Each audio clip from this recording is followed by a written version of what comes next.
Your Matsu Miners are on the road, but still on the grind. It's Matsu Miners Baseball, and it's next on the Matsu Miners Radio Network.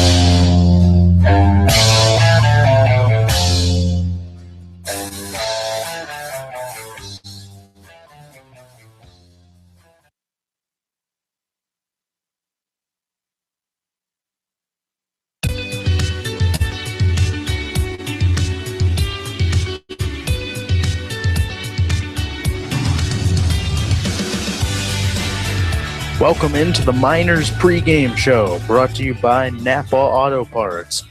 Here's the voices of the Miners, Kevin Peel and Kyle Howard.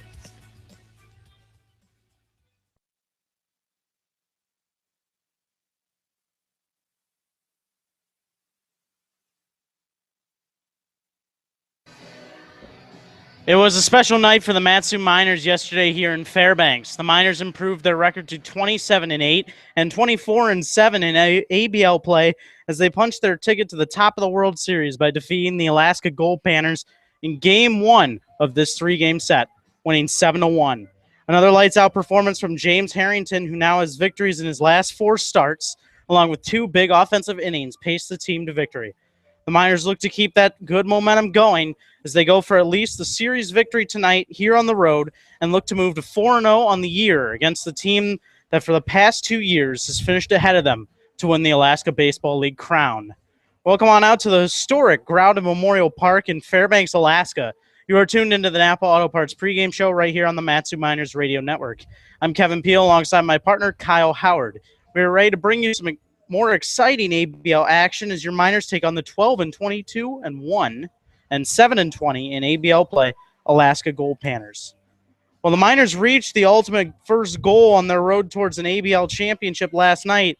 There's still some work to be done. Their magic number to clinch home field for the top of the World Series is at 4, as the proper amount of wins and Bucks losses would give them that opportunity. Kyle, can we expect a hungry team tonight as they look to move ever closer toward gaining that home field advantage?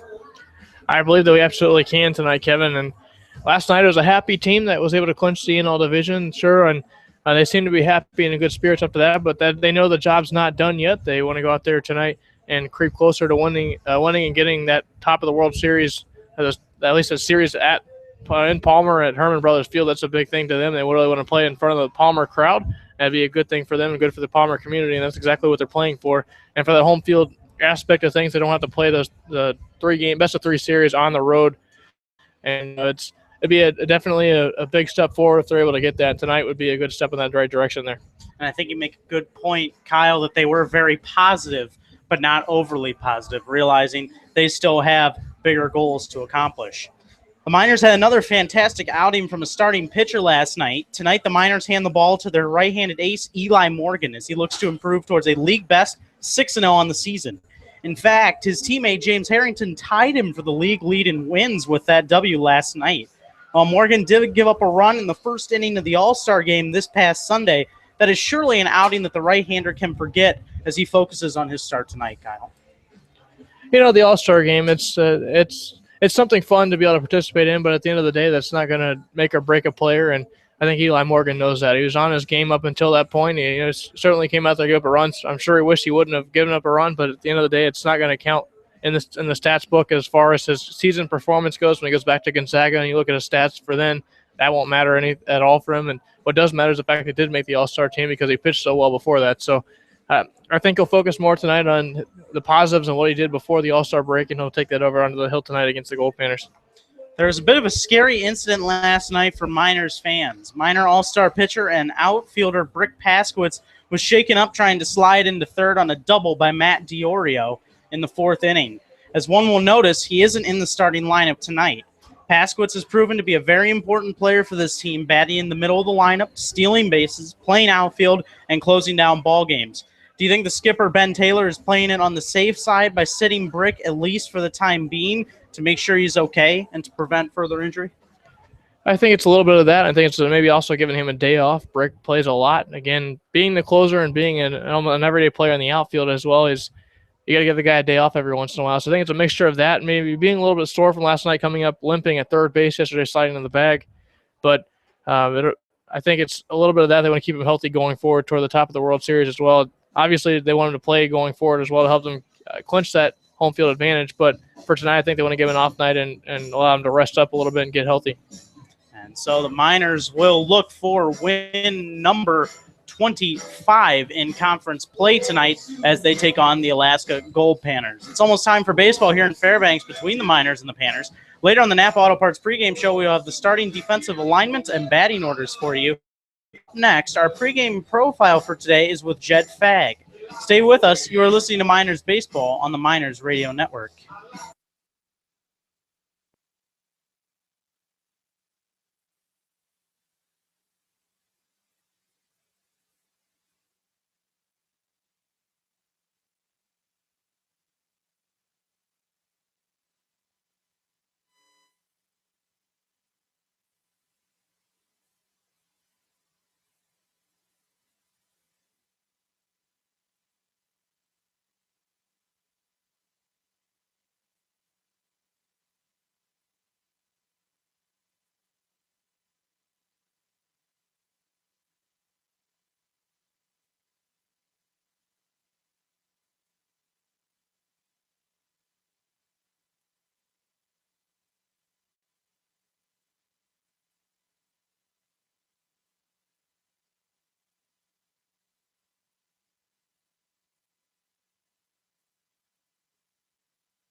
Welcome into the Napa Auto Parts pregame show. This is the pregame profile. I'm Kevin Peel alongside Jed Fagg. How are you feeling today, Jed? Pretty good.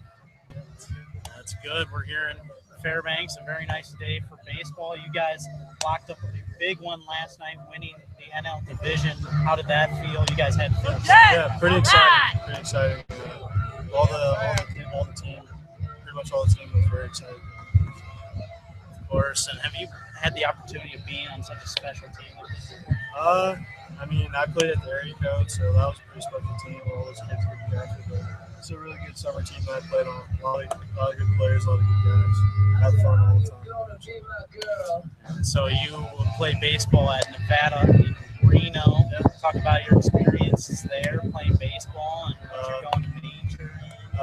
I redshirted at Nevada. I'm actually going to Yavapai Community College next year. It's a college up in Prescott. I'm going with my little brother. So I redshirted last year. I didn't play. But I like Reno. It's nice.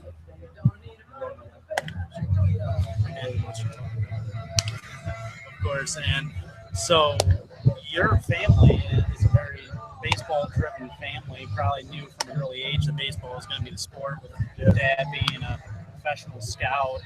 How was that growing up in such a baseball-oriented family? It was awesome. I got to go on a bunch of trips with my dad, watch best players all over the country. It's a pretty amazing experience.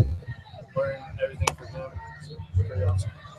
So speaking of the scouts, you had an opportunity to showcase some of your talents this past weekend in the Scouts Showcase. Well, you may have struggled a little bit with the bat this season so far. You did have 2 big hits, and that Miners win over the Chinooks had to make it feel good. Yeah, I felt pretty good.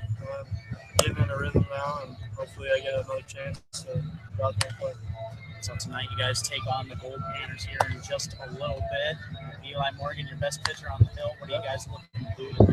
Hopefully go kick some butt. Win. Keep the offense going. 7 runs yesterday. Yeah, hopefully we get up 11 runs today. Very good, Jet. Thank you very much for your time. This is the pregame profile with Miners third baseman Jet Fag. When we come back, Miners and Goldpanners will be set to square off here at Grout Memorial Park. You are listening to Miners Baseball on the Miners Radio Network.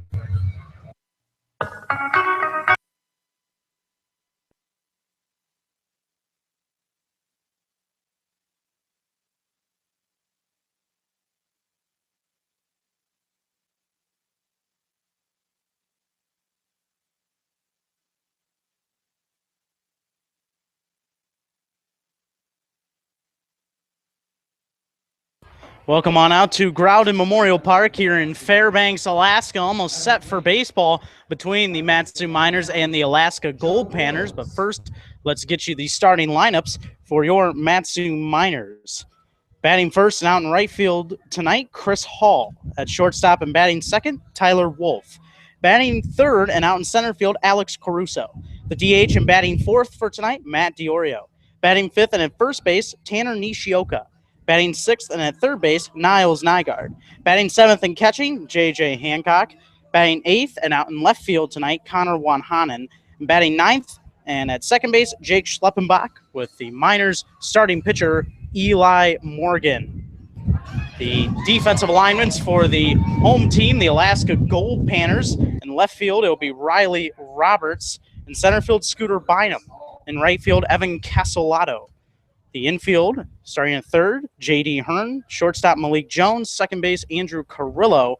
First base, Austin Bush. As the first pitch from starting pitcher Joe Wills is a ball inside to Chris Hall. Count now 1-0. And he will take a called strike on the outside corner from the righty Joe Wills. 1-1. The battery of Matt Wixon catching and Joe Wills for tonight's game. Chris Hall will tap this one towards second. It will be an easy play for Andrew Carrillo. He'll flip to first.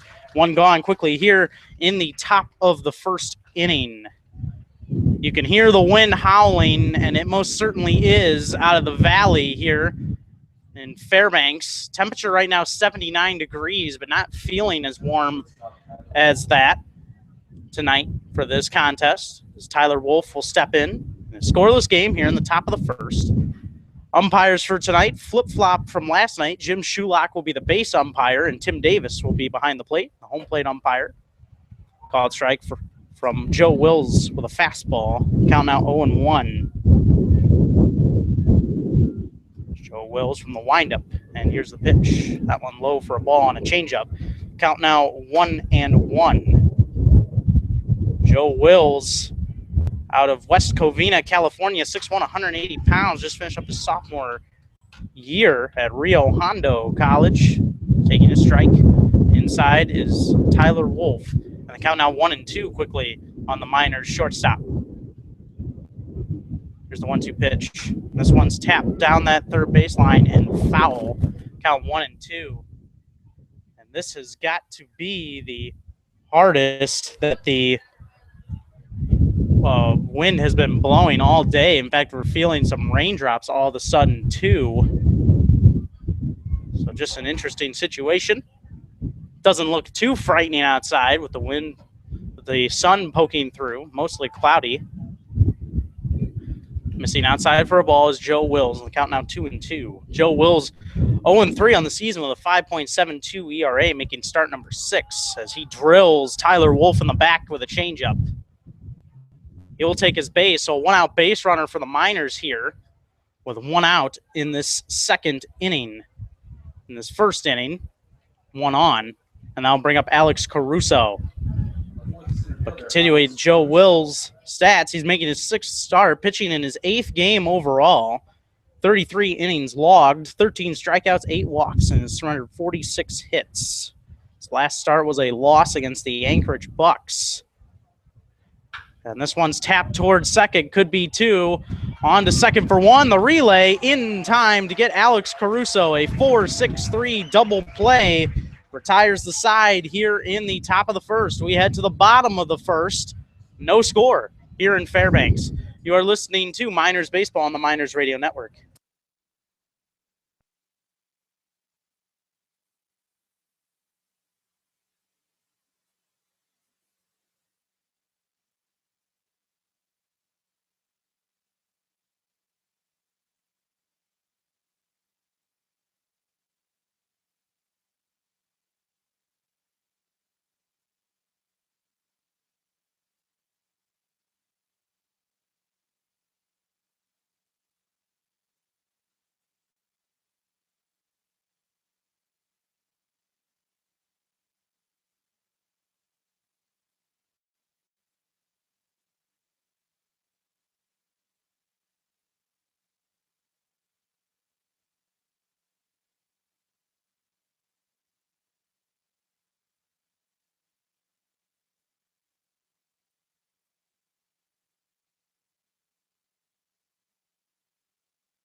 We enter the bottom of the first inning in a scoreless game here at Ground and Memorial Park up here in Fairbanks. Let's get you the starting lineups for the home team, the Alaska Goldpanners.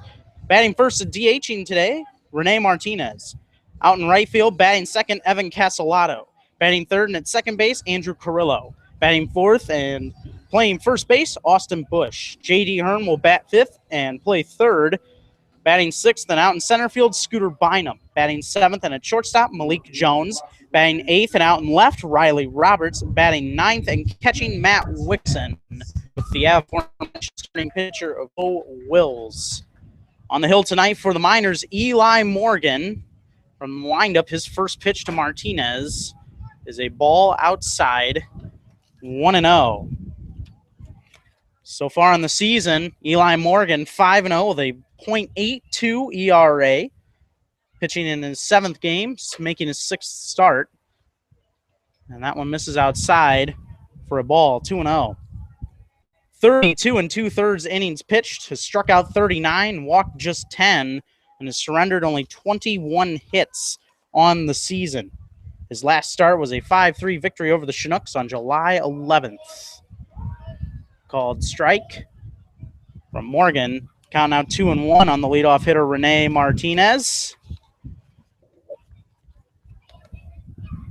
He's ready from the windup. Here's the 2-1 pitch, and this one is lined down that right field line and fair down towards the right field corner. Chris Hall will have to chase it as near the Miners bullpen, and Rene Martinez starts off this night strong on the offensive end for the Goldpanners with a double down into the right field corner.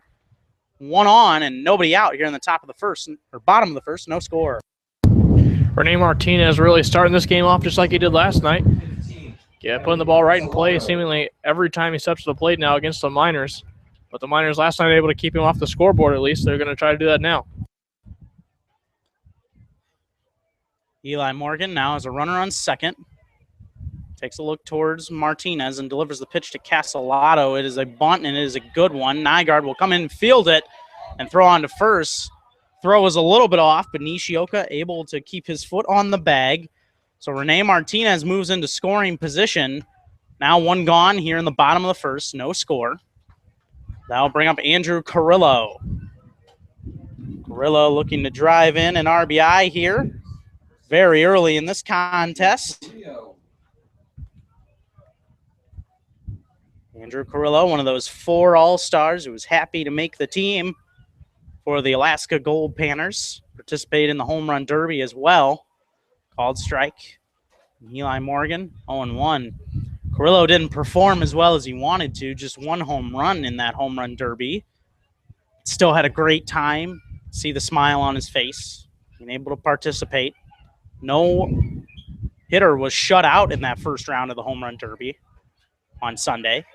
And the 0-1 just misses from Eli Morgan outside. The count now 1-1.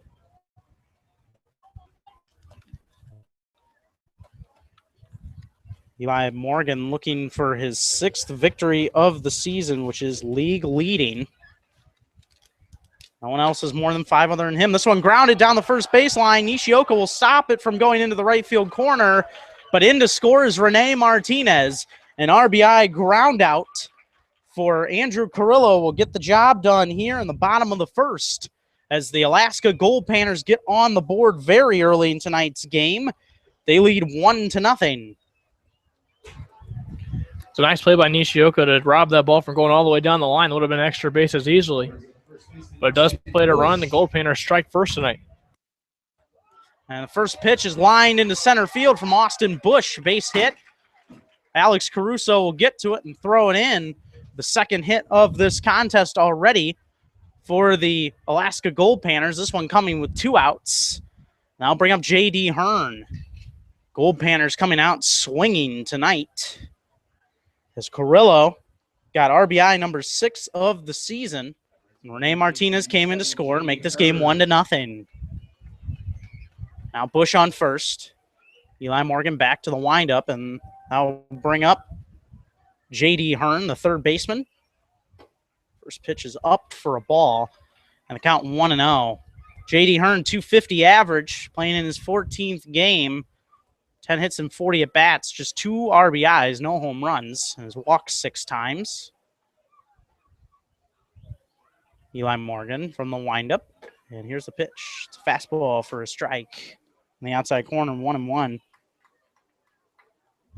Eli Morgan, a 4-pitch arsenal for him. Fastball, curve, slider, and change. And is very good with all those pitches. Throws over to check the runner at first in Austin Bush, and he's back in safely.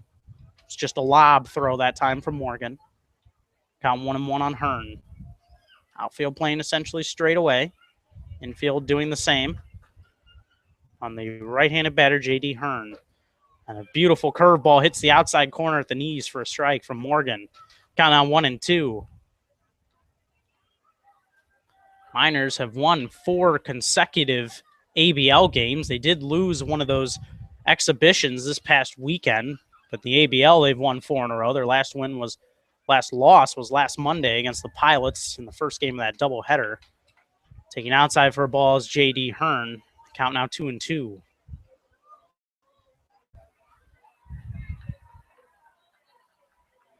Scooter Bynum standing on deck for the Panners. Eli Morgan looks to get out of this inning with no further damage done. And instead, the 2-2 is lined into right field. That will drop in front of Chris Hall for a base hit. Austin Bush is going to be on his way to third. The throw was cut off by Wolf, and he was not able to get it over to Bush in time. So the third hit of the game. This one comes off the bat of J.D. Hearn, and all of a sudden, runners on the corners once again here in this bottom of the first inning. Panners already leading 1-0 and looking to score more here off Eli Morgan. The Panners are coming up ready here in the first inning, finding spots where the Miners are not out in the outfield, putting the ball right in front of them here on this last play by J.D. Hearn. That comes after a 2-out base hit by Austin Bush. The Goldpanners continue to try to score runs here in the first inning, already up 1-0. So Eli Morgan, now from the windup, takes a look towards third. And here's the first pitch, swung on and missed. Way out in front of that one was Scooter Bynum. Count now 0-1. Goldpanners were held scoreless in that game all the way until the 9th inning. They were able to get a run off Byron Hood late in that contest, but no other scoring otherwise.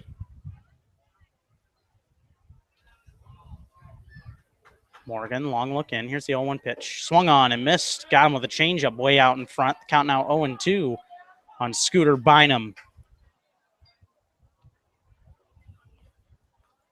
Bynum comes in with a 265 average, 27 hits and 102 at-bats, playing in game number 30 of the season. 9 RBIs, no home runs. 12 walks issued to him. He's been hit by a pitch twice. Fastball up high for a ball. Hancock going to throw down to try and check the runner, Hearn, and he is back in safely. Looked like Hearn was initially taking off on that play, Kyle, but elected against it. He did get an early start at first base, but stopped over there. But J.J. Hancock wanted to make sure nothing was going on over at first base, so he checked him over at first base to keep him there.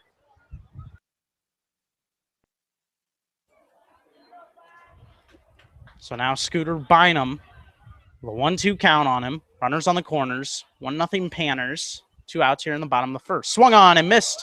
Got him to chase that changeup low and away for strike number 3. And so Eli Morgan does get out of that one, but does give up a run. An RBI groundout for Andrew Carrillo. Brings in a run here in the first. Panners leading 1-0. You're listening to Miners Baseball on the Miners Radio Network.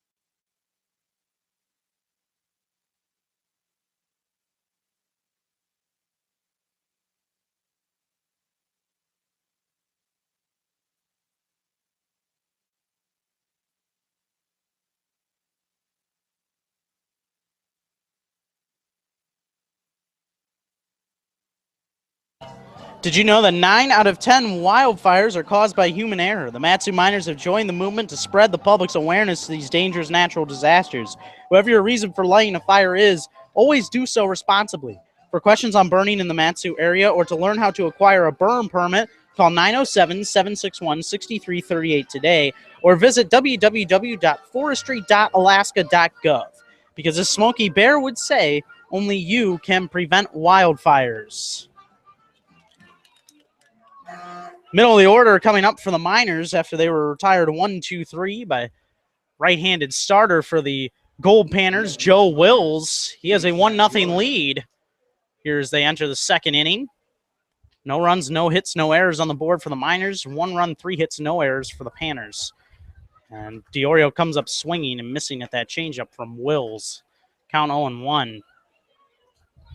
Wildfires actually have been a big issue all summer long here in Alaska. Taking a ball low is DiOrio with a fastball 1-1. There's actually 321 active wildfires in the state of Alaska. This one grounded past the diving Austin Bush and into right field for a single. Matt DiOrio, after a couple hit night yesterday, gets a single and gets himself on base here in his first at bat tonight.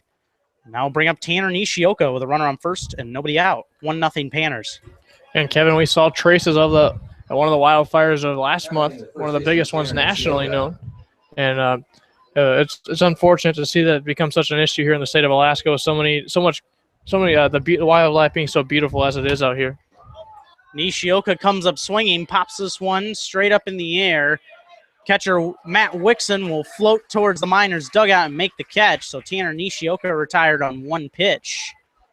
1 gone here in this top of the second inning. DiOrio still stuck on first, and the Panners leading 1-0.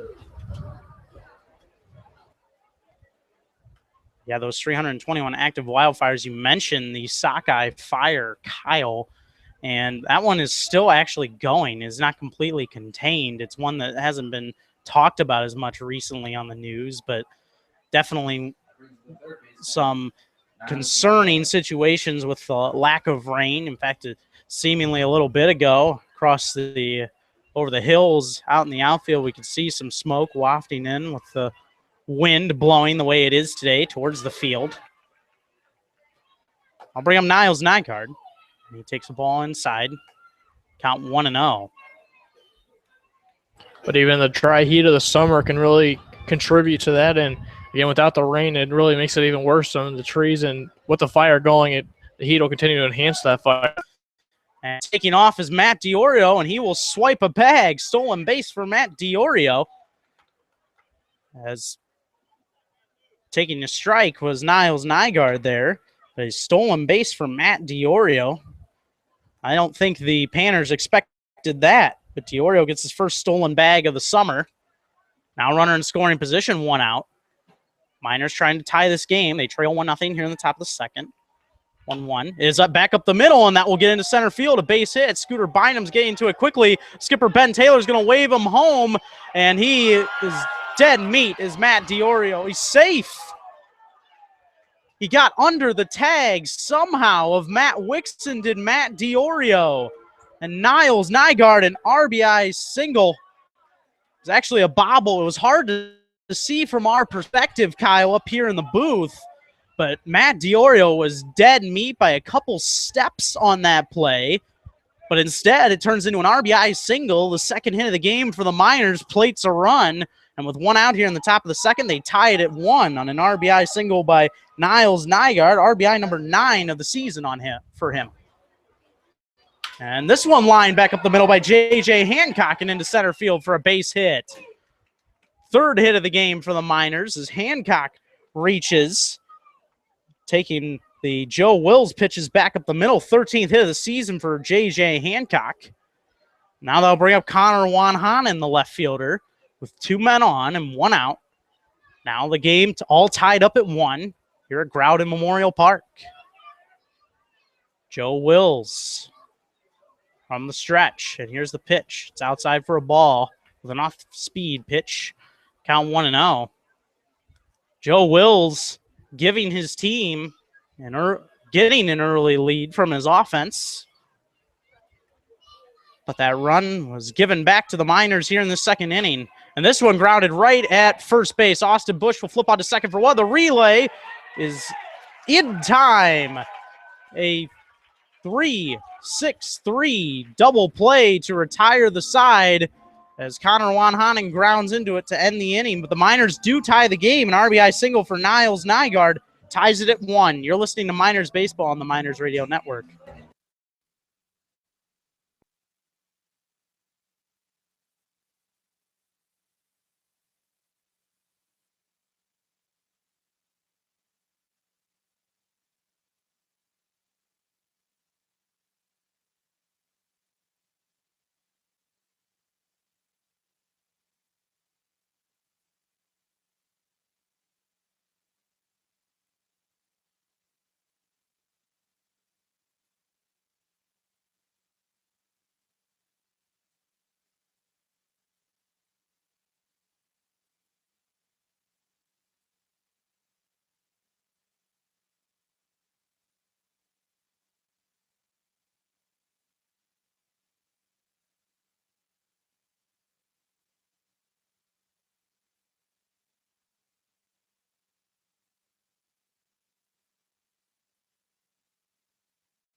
Miners spend their mornings lifting, running, and staying in shape by visiting the Alaska Club. Visit them in Anchorage, Eagle River, Fairbanks, Juneau, and the Mat-Su Valley. Visit www.thealaskaclub.com. We enter the bottom of the second inning. 1 run and 3 hits for both of these teams. No errors on the board. First pitch to Malik Jones is outside for a ball from starting pitcher Eli Morgan. Game all tied up for him now. It's the Miners striking for 1 with the RBI single by Niles Nygaard. Fastball for a strike from Morgan. The count now 1-1 on Malik Jones.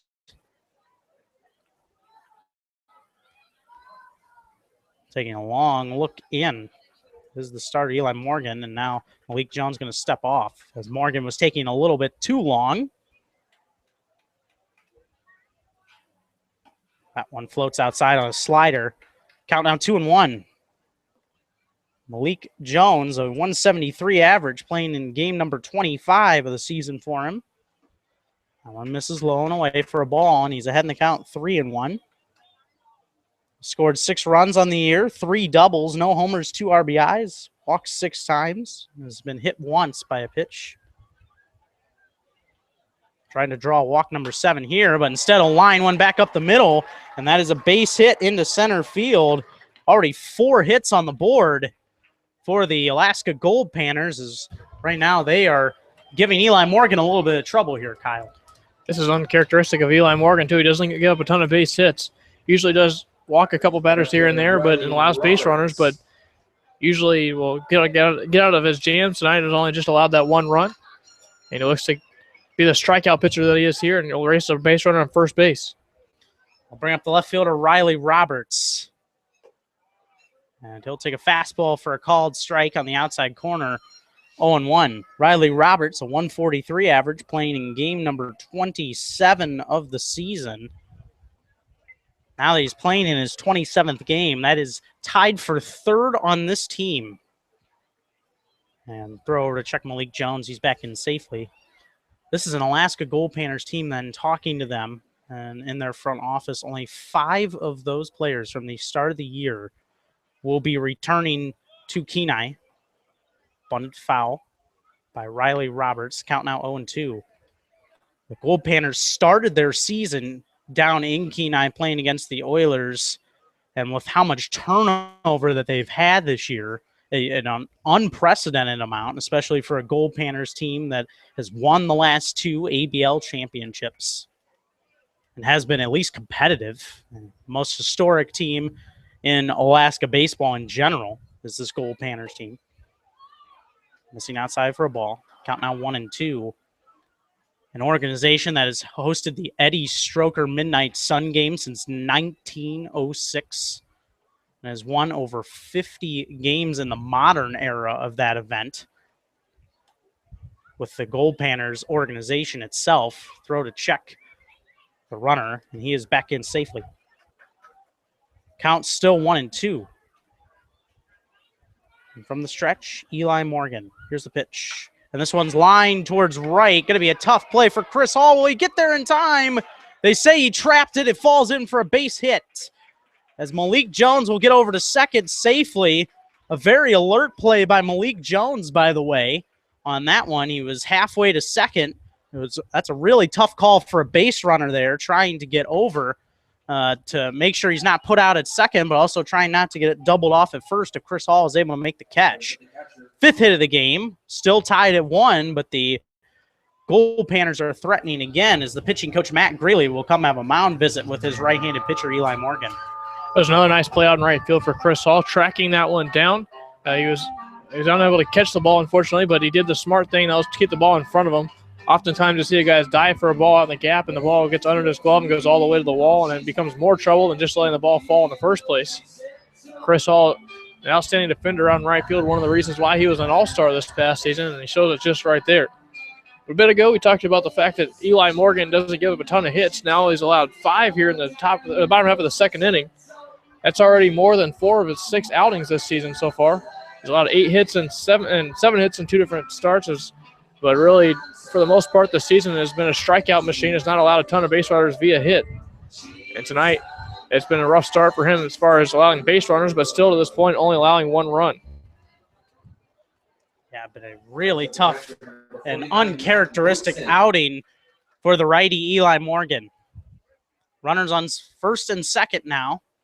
5 hits on the board for the Panners. Miners going to try and get a double play here. At least get 2 outs as Matt Wixon will foul this one straight back and over the netting. Count now 0-1.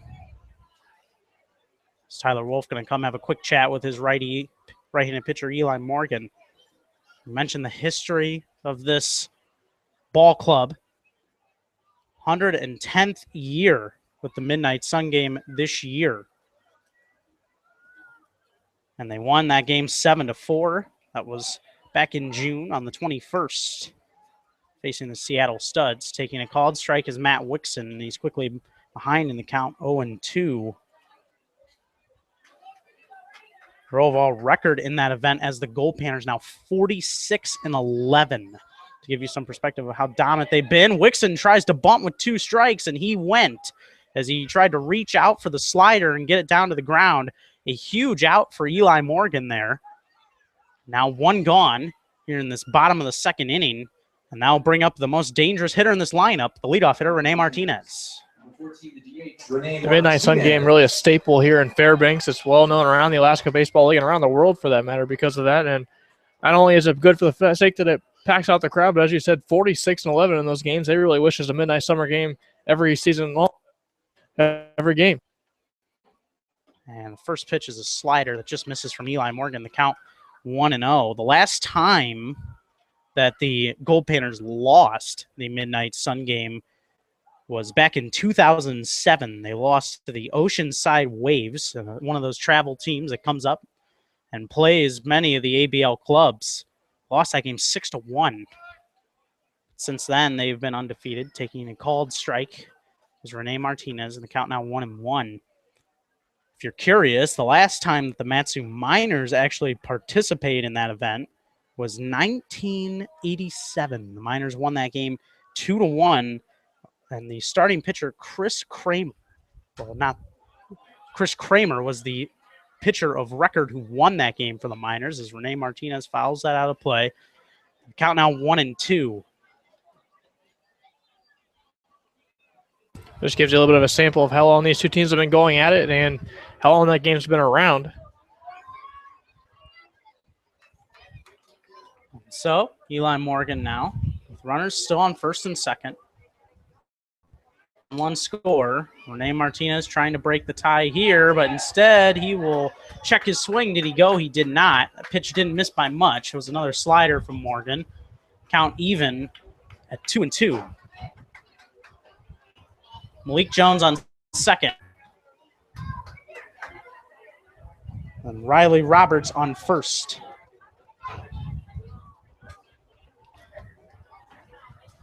One out. And here's the pitch. That one missed up and away. Fastball for a ball. Count now full on Rene Martinez. 3-2. He's already 1 for 1 today with a double and ultimately scored on the RBI ground out by Andrew Carrillo back in the first. That last pitch now, 36 pitches now for Eli Morgan. Full count pitch is ball 4 for Rene Martinez. So he's going to reach base for the second time. And makes this a very dicey situation here for the Miners, as that will bring up the right fielder, Evan Castellato, who's officially not had an at-bat yet. He sacrificed over Rene Martinez to third via the bunt in that first inning. This might be really the most dangerous situation we've seen Eli Morgan in all season long. The Goldpanners testing him tonight. Here's the pitch, and it's up high for a ball. 1-0. That was the first walk issued of this game by Eli Morgan, but has already given up 5 hits. Just 1 run, but the bases are loaded here with only 1 out in the bottom of the second. And this one's popped up towards left center field. Calling off Tyler Wolf and making the catch is Connor Wanhanen, as it was in very short left field. So Malik Jones not able to advance towards home on that play. Now that'll bring up Andrew Carrillo. But a lot better situation. The infield can now move itself back a little bit farther and play more straight away. They were trying to shade in towards getting the double play in that last at bat. That was a big out by Eli Morgan there. Working a high pitch count to this point. Getting the out to left field now has a forced inning base in the infield. A chance to get out of the inning without allowing any runs despite the base being loaded. Still tied up at 1 here at Groudon Memorial Park, and that ball is high, 1-0.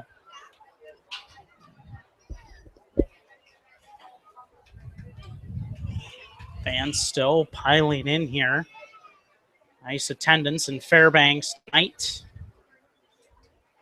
And already more than last night, although last night was a good crowd too. Slider outside for a ball from Morgan. The count now 2-0. Had the chance to talk to the Panners announcer yesterday.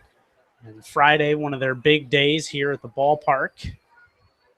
Expect the seats to be pretty full, just like the Midnight Sun game always is. Fouled straight back by Carrillo. And the count now 2-1. Carrillo getting RBI number 6 of the season when he grounded out to first base back in the last inning. This is already the 6th batter to face Eli Morgan on the inning. 2-1 is lined hard, but foul out of play towards the fields and park out there. Count out 2-2. A foul ball or home run does damage to your car. Visit the folks of the Valley's locally owned and operated Napa Auto Parts. They're in Big Lake, Palmer, and Wasilla. Visit www.napaalaska.com. Wind sways the flag in from dead center field. 2-2 is a called strike 3 with a changeup on the outside corner.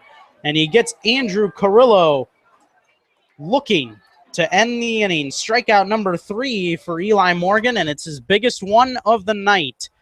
The Panners load the bases but can't score. We head to the 3rd here in Fairbanks. Miners 1, Goldpanners 1 on the Miners Radio Network.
Miners and Panners tied up at 1 as we enter the 3rd inning. It'll be 9-1-2 due up for the Miners. Jake Schleppenbach takes the ball low. Count now 1-0.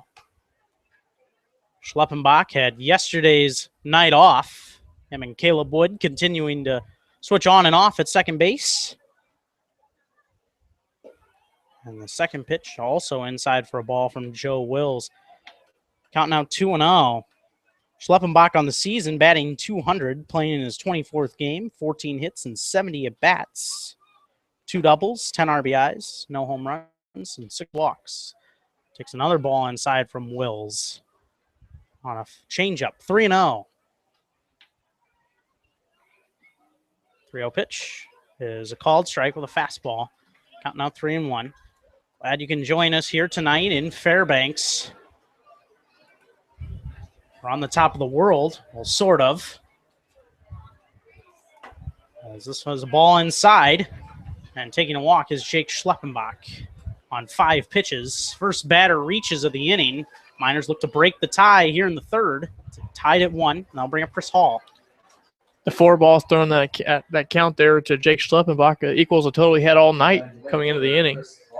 Just through the first 2 innings, just throwing 4 balls out of the zone to Miners hitters. He's been pounding the strike zone all night. Joe Wills going to check the runner at first and back in safely is Jake Schleppenbach, who just drew his 7th walk of the season a moment ago. Leadoff base runner on. And Chris Hall, who grounded out back in the 1st inning, now up. He pulls back from a bunt attempt and takes a ball. Count now 1-0.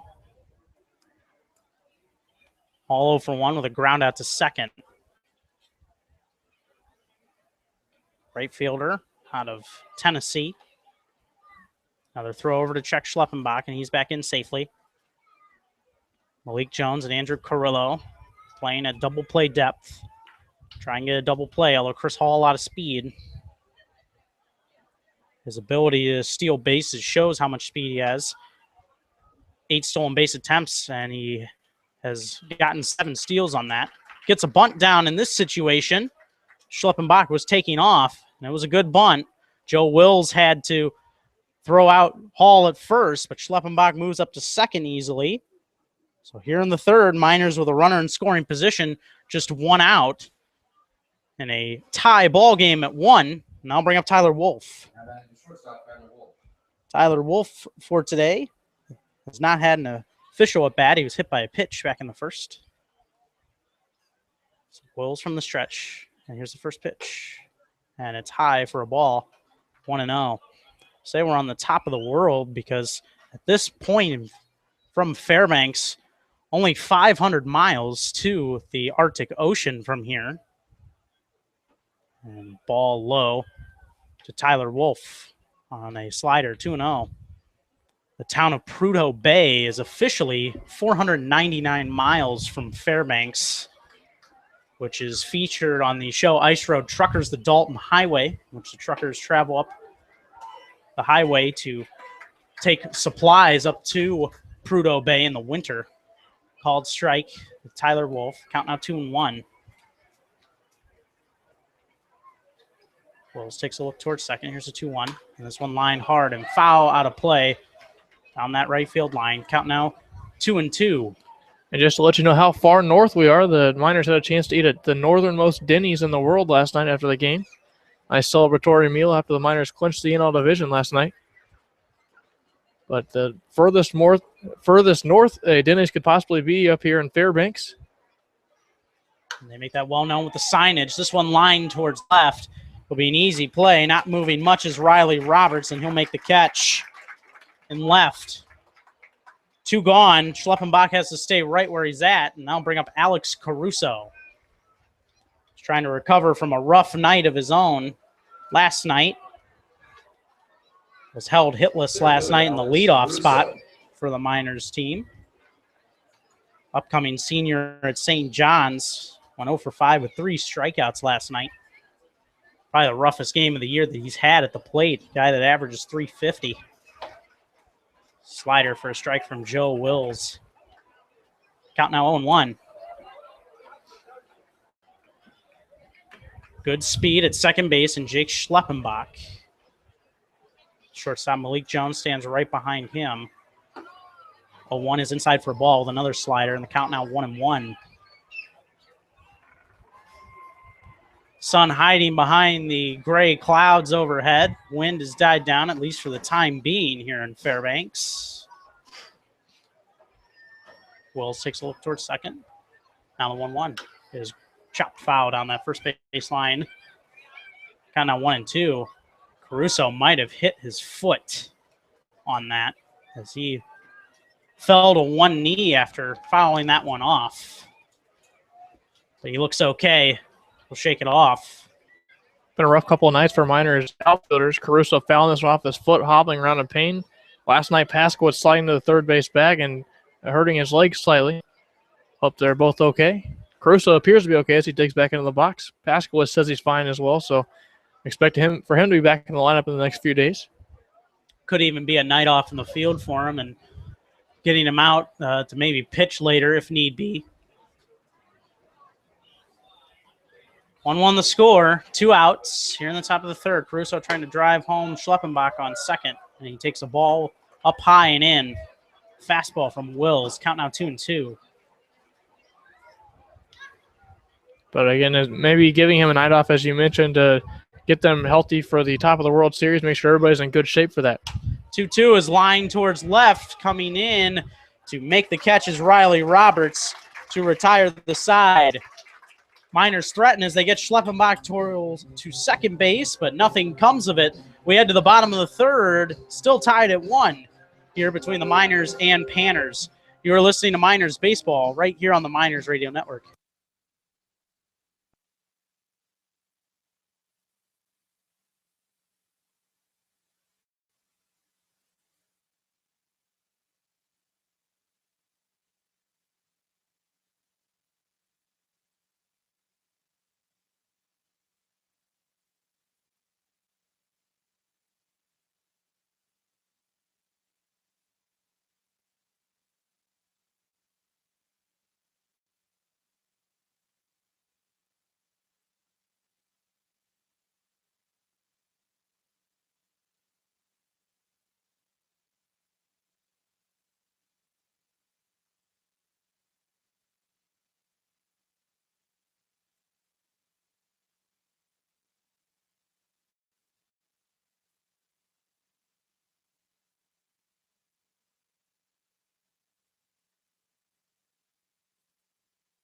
Looking to get more connected to the Valley's team? Now you can. Like the Miners page on Facebook.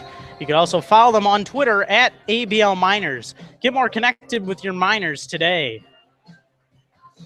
1-1 the score as we head to the bottom of the third inning between the Miners and the Goldpanners up here at Groudon Memorial Park. Be the middle of the order. 44 pitches for Eli Morgan as he faces Austin Bush. Slider for a ball low and in. Counting out 1-0. 24 strikes for Morgan so far. Hasn't had the best ratio that he would like. Fastball inside for a ball, 2-0. Out from the windup, and here's a 2-0 pitch. And this one lined hard.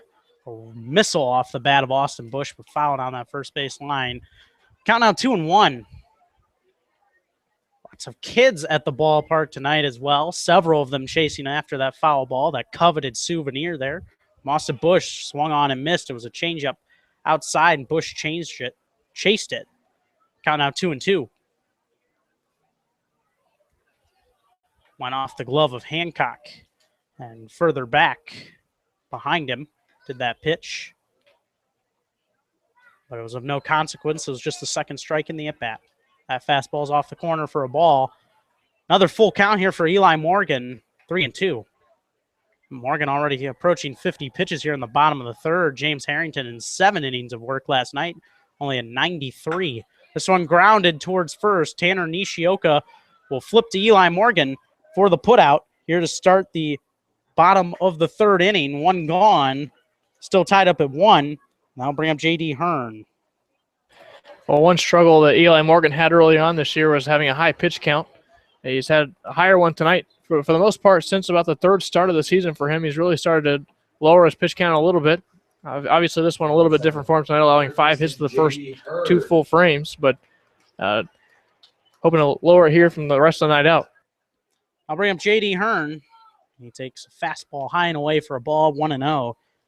J.D. Hearn singled back in the first, but was ultimately stranded there.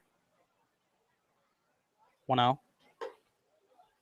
Is just off the corner for a ball with another fastball from Morgan. Count out 2-0. And here comes that 2-0 pitch. And that one misses as well, 3-0.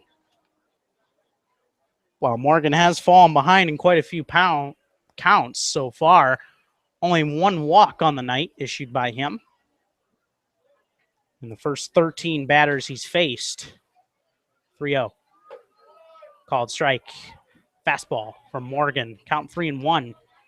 Haven't really seen a lot of that curveball in this game either from Morgan. Seems to be relying on that changeup, slider, and fastball. Swung through that slider. It was just off the outside corner. Count now full on J.D. Hearn. 3-2. Scooter Bynum on deck. Here's the 3-2 pitch. Fastball that was fouled straight back by Hearn. Count remains full at 3-2. Now 56 pitches thrown for Eli Morgan on the night. Just 31 of them for strikes, 25 of them for balls. And the 3-2 is outside for a ball. And Morgan a little frustrated by issuing that walk, his second of the game. J.D. Hearn reaches. He also reached base twice last night and has already reached twice in this one. He had 2 hits in last night's contest. Now runner on first. I'll bring up Scooter Bynum. Bynum struck out swinging back in the first to end that inning.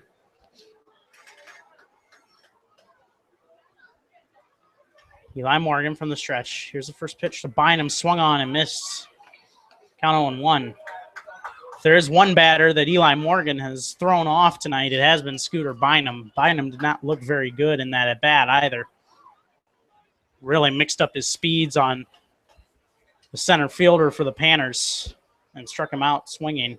And that ball is low and past Tanner Nishioka and just into foul ground, but it's enough that the runner, J.D. Hearn, going to be able to move up here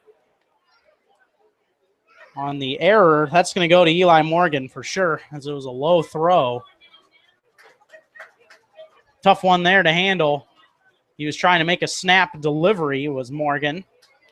And threw it a little low. The encouraging thing for Morgan, though, is despite throwing a lot of pitches and having the error here and the 5 hits, he's only allowed 1 run. He's been able to work through the damage so far tonight.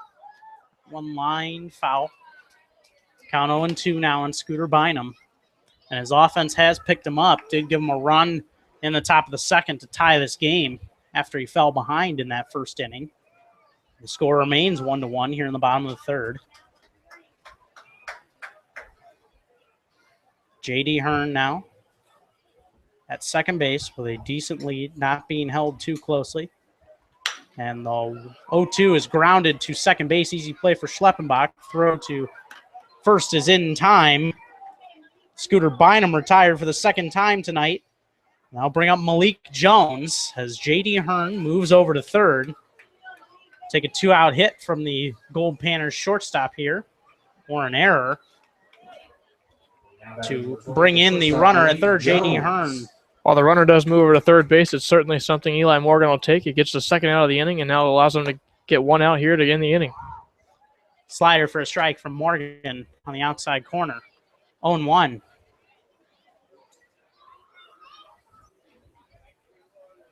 The windup and the pitch is low for a ball. Gets through the legs of Hancock. He can't find it. And in to score is J.D. Hearn. And so Malik Jones, scratch that, not going to need the hit, as he will come in to score. We'll see how that's ruled. I think it might be ruled a pass ball there. Did get between the legs. But in to score is J.D. Hearn. On for the foreseeable future, a pass ball, and this one lined to center field, and that'll drop in front of Alex Caruso, a base hit, so the run will come in to score anyway. Panners take a 2-1 lead here in this bottom of the third inning. 6th hit of the game against Eli Morgan. And Malik Jones reaches for the second time today. 2 singles for him. Now I'll bring up Riley Roberts, who also singled back in that second inning. He's 1 for 1. Number 12, Riley Roberts. Goldpanners with some good at-bats so far against the right-handed pitcher Eli Morgan. Might take a little work out of the bullpen tonight for the Miners to get through this one. Ball outside. Count 1-0. Sometimes happens. You may not have your best stuff on certain nights, and Eli Morgan, well, definitely doesn't want to have an off night, and really hasn't had a terrible night when you look at it in terms of just giving up 2 runs, and it's very early in this game. It's the bottom of the third. The Panners leading 2-1, but has struggled a lot so far. This one popped foul and out of play. Count 1-1. Going back to the ball that allowed the run to score, they officially scored a wild pitch on Eli Morgan. So that's how the run advances here to take the lead again for the Goldpanners, the second lead they've had tonight. First one evaporated on a base hit by the Miners off Niles Nygaard's bat up the middle. The Miners look to equalize it when they come to bat in the top of the fourth. 1-1 pitch is a changeup for a called strike at the knees and on the outside corner. Count 1-2.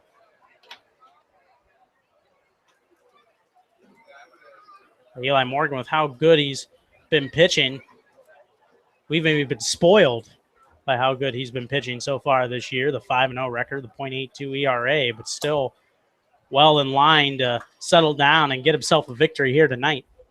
Next ball outside, count 2-2. Need a little help from his offense, but this is an offense that scored 7 runs last night. To really picked it up second half of the year. I'm sure they'll be up to the challenge, trying to give the Miners the lead again. This one fouled straight back by Roberts. Count remains 2-2. Look out below. That was a rocket shot. Straight back towards the concession stands here at Groudon. Count still even at 2. The lefty Riley Roberts facing the righty Eli Morgan. Here's the pitch, is just off the outside corner for a ball. Another full count coming up for Eli Morgan. Miners outfielders start heading toward the dugout there. They thought that was strike 3 from Eli Morgan. We'll have to head back to their positions now in a full count.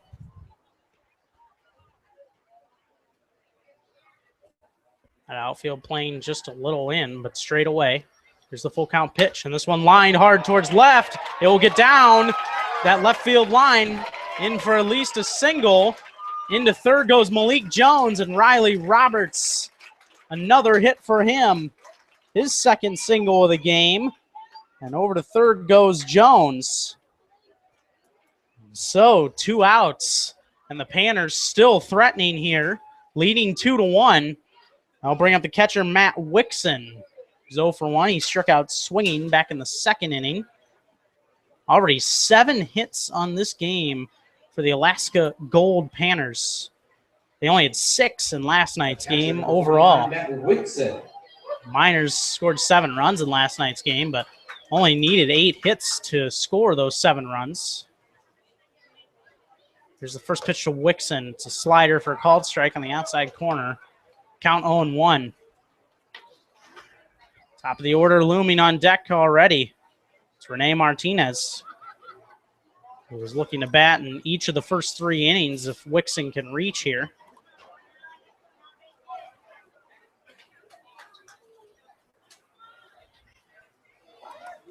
Long look in from Eli Morgan. And here's the 0-1 pitch. This one line just foul down that right field line. Hit hard, but kept slicing on the catcher, Matt Wixon. And the count now 0-2. That's a pitch Wixon really wishes he had back right now. If he straightened that one out, that would have scored at least 1 out in the right field corner.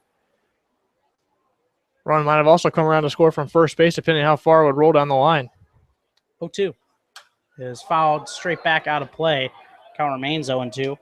Matt Wixon, a hometown boy from Fairbanks, Alaska, just finished up his senior at Bemidji State, which is very familiar to both Kyle and I. Bemidji State playing in the WCHA conference in hockey, which is the same conference that our university, Bowling Green State University, plays in.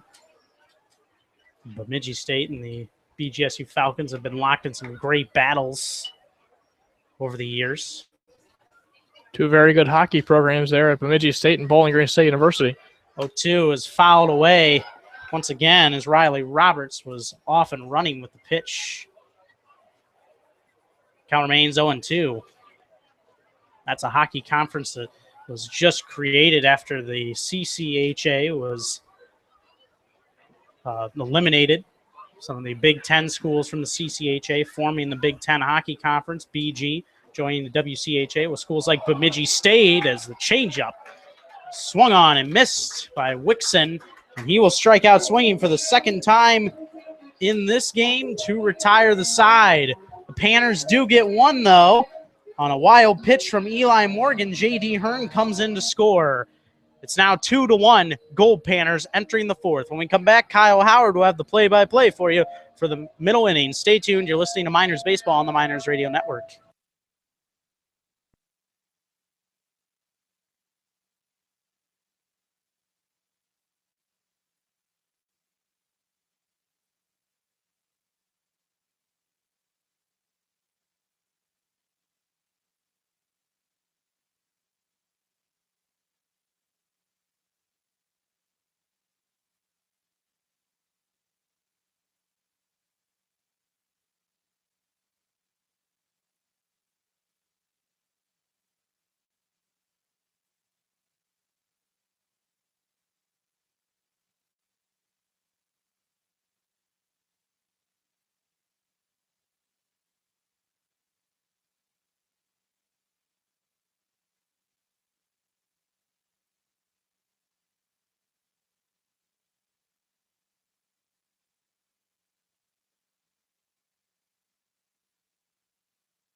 Summer is a perfect opportunity to work on your golf game. The Palmer Golf Course is located right in the heart of Palmer, just about 2 miles from Herman Brothers Field. Call 907-745-4653 for more information. We head out now to the top of the fourth inning as the DH, Matt DiOrio, will dig in. Matt today has singled back in the second inning, come around to score as well. Own run the Miners had at this point. First pitch foul down the left field line out of play. 0-1 to DiOrio. Matt looking for hit number 4 of the night for the Miners. Find themselves behind 2-1 here in the top of the fourth inning. Here's the 0-1 to him.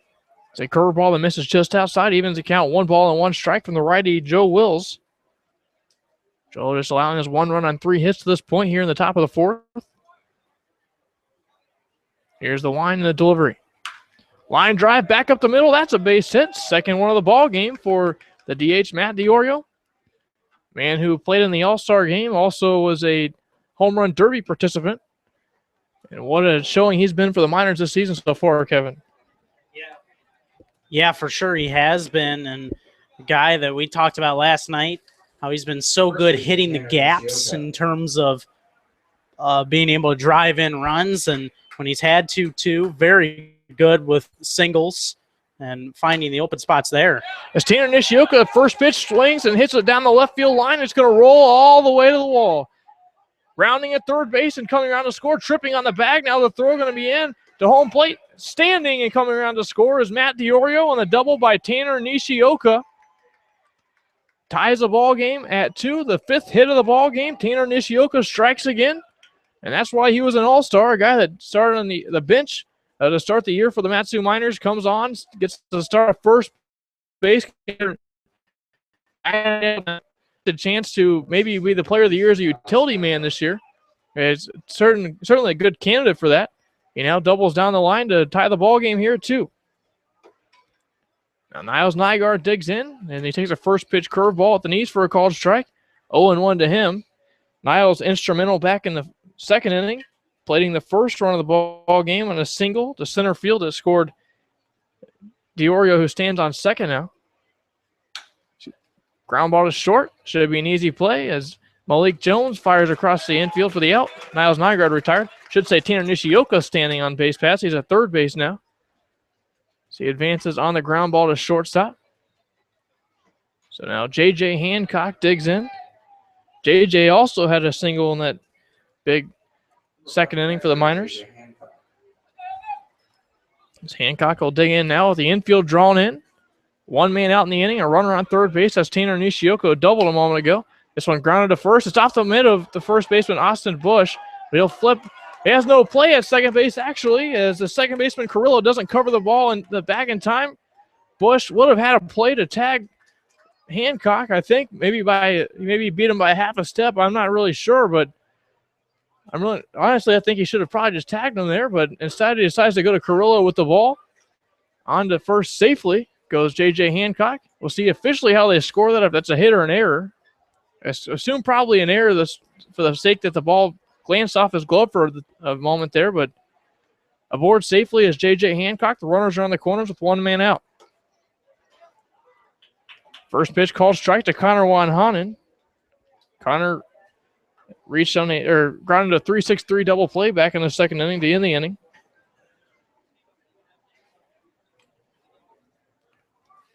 Runners on the corners. As the runner first goes, and Hancock, the ball is a hit and run here. It's hit to the second baseman. It's going to be grounded and thrown on to first base in time, but a run comes around to score. That's Tanner Nishioka that plays the third run of the ball game. The Miners take the lead, 3-2. Another RBI for J.J. Hancock. Yeah, an unfortunate break there for the Goldpanners. If that play on Hancock would have been made, that would have retired the side, but instead, getting the job done with the ground ball that time is Connor Wanhan, and the Miners will most certainly take it here in this fourth inning. They strike for 2 and take the lead. Now to bring up Jake Schleppenbach. Jake reaching a walk his last time up, takes a first pitch fastball low for a ball. 1 ball, no strikes to him. Jake trying to continue a rally. The Miners have already plated 2 runs here in the inning. 2 men out here in the inning. A runner on second base and J.J. Hancock. Check swing. Did he go? No, says the base umpire. That'd be Jim Shulock tonight. 2-0 now to Jake Schleppenbach. Jake looking for another RBI here. 2 men out. 3-2 ball game. The Miners are on top. So chop to the right side, charging on the infield grass, and firing in time is Carrillo to end the inning. The Miners do strike for 2 more runs, though, and they take the lead 3-2 for the first time tonight. Move to the bottom of the 4th inning. Eli Morgan works with the lead for the first time. This is the Matsu Miners Baseball, Matsu Miners Radio Network.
We move to the bottom of the 4th inning. Eli Morgan working with his first lead of the ball game.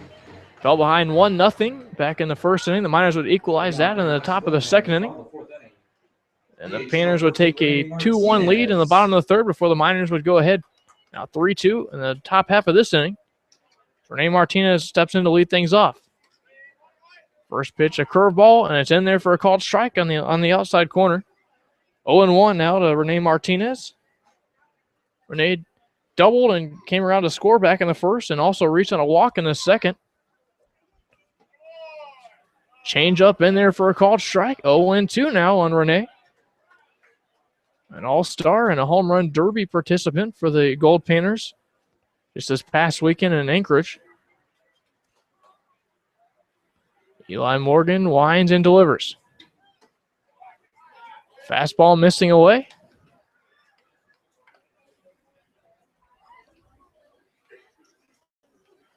1-2 the count now to Rene Martinez. As Morgan delivers the 1-2. Taking just low for a ball and a change up here. Evens the count 2 balls and 2 strikes. The outfield and infield will play straight away here in the inning as the clouds are starting to cover the sun here. Field completely shaded by the clouds right now. Here's a pitch. Fastball missing away, and now after an 0-2 count work to Rene Martinez, 3 straight balls thrown from the right-hander Morgan. Count will be full, 3 balls and 2 strikes, and the leadoff hitting Rene Martinez.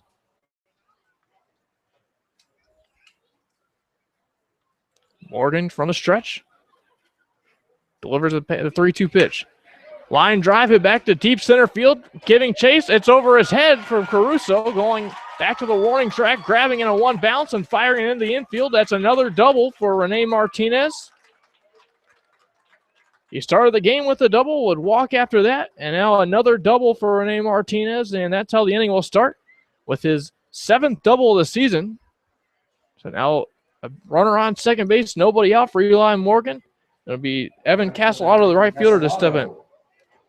Another leadoff hit for the Panners, this time Rene Martinez, who has been a real thorn in the side for this Miners team. It's on base again as the Panners look to try and tie it up at least. First pitch in there for a called strike to Castellato. Evan today had a sacrifice bunt back his first time up in the 1st and also flew out to left field. Morgan looks back. The runner at second delivers. Swinging and missing a changeup. 0-2 the count on Castellato. That was the count he had on Rene Martinez, but would end up working the count full and allowing a double. He's hoping to get the punch out here to get the first out here in the inning and leave Rene Martinez stranded on second. Here's the 0-2. Changeup misses away. 1-2 the count now. The lefty Castellato. Niles Nygaard playing in on the grass.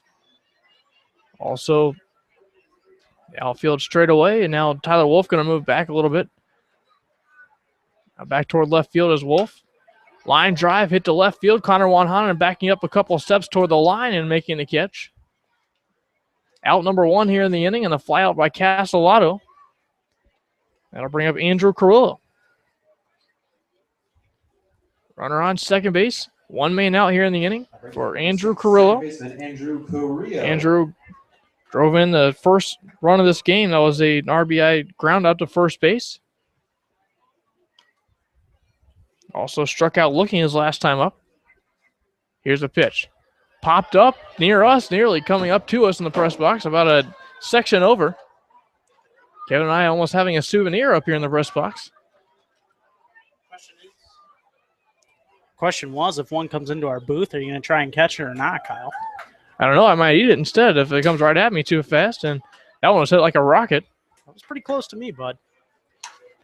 Line drive into right field. Diving and making the catch is Chris Hall. And they're going to fire into the infield and Tyler Wolf fielding it on a bounce. That's a double play. Score that a 9-6 double play and an unbelievable catch out in right field by Chris Hall. And that robs a potential scoring situation from the Goldpanners. They get a double from Rene Martinez. He's left stranded on the 9-6 double play. So we move to the top of the 5th inning. The Miners still have the lead, 3-2. Listen to Matsu Miners Baseball on the Matsu Miners Radio Network.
Joe Wills takes back over on the hill as we move to the top of the 5th inning. He has a very low pitch count to this point, just 46 pitches, 30 of them for strikes.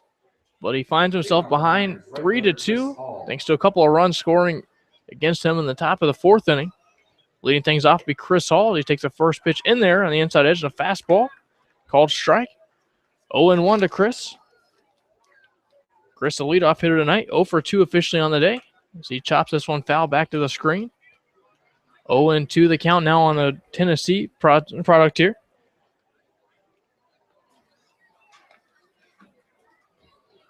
Hall waves his bat around.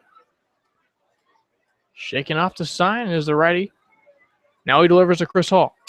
Swing and a miss, the ball in the dirt. They can't find it, though, for a second. Wixon does eventually find it and fire onto first base to complete the strikeout. The ball got down in the dirt on the swing and a miss. And for a second, Wixon had it right below his feet and couldn't find it for a second, but does make the play. Yeah, he was very calm and collected, too, on that play, even though he couldn't find it initially right when it dropped out of his glove. Still able to get to that one, though. Make a nice, calm throw over to Austin Bush, who was waiting. One gone. Tyler Wolf steps in 0 for 1 the day, and he hits this one a long way to deep right field, giving chase toward the warning track, reaching up and jumping out in right field is the right fielder Evan Castellato and hauling it in. Castellato had to go a long way for that one. It was hit like a bullet out to right field, but he was able to track it down and jump and make a nice catch out there. 2 men out quickly for the Miners. That brings up Alex Caruso.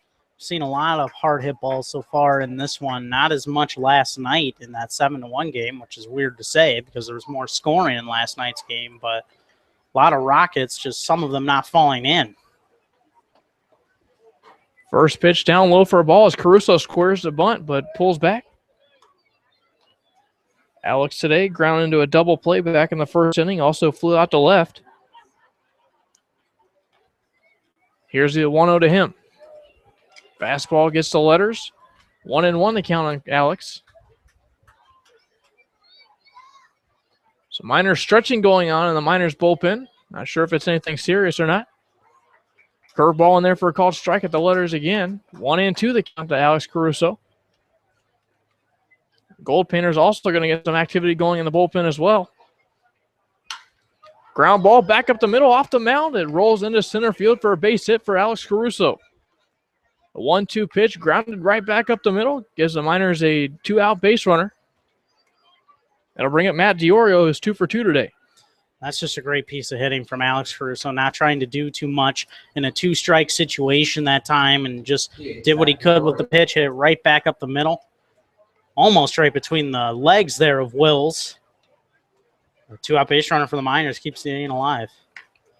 He takes off at first base. Does Caruso. The throw down is a ball down low is not in time at second base. Give a stolen base to Alex Caruso.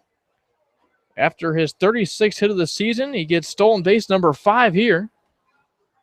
Now a runner in scoring position with 2 outs for Matt DiOrio, who has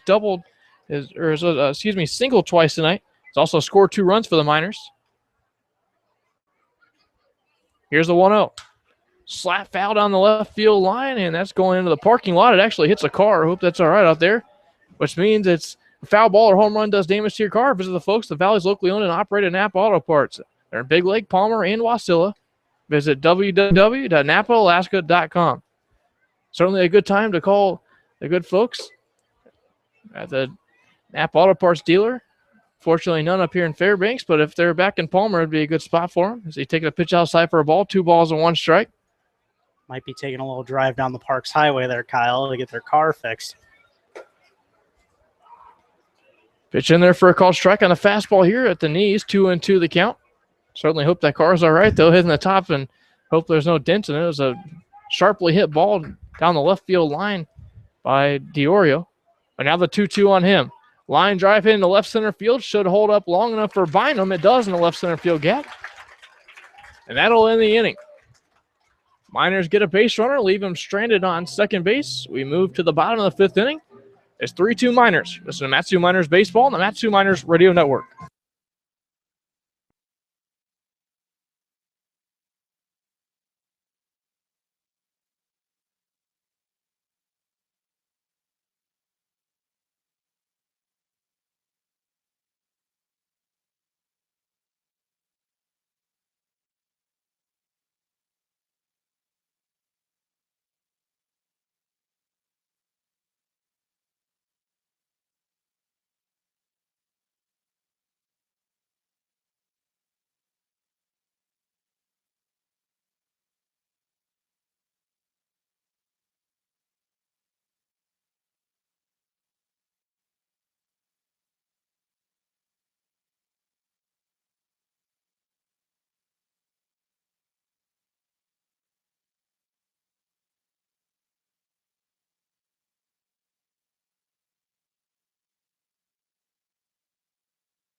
It'll be a short night for Eli Morgan.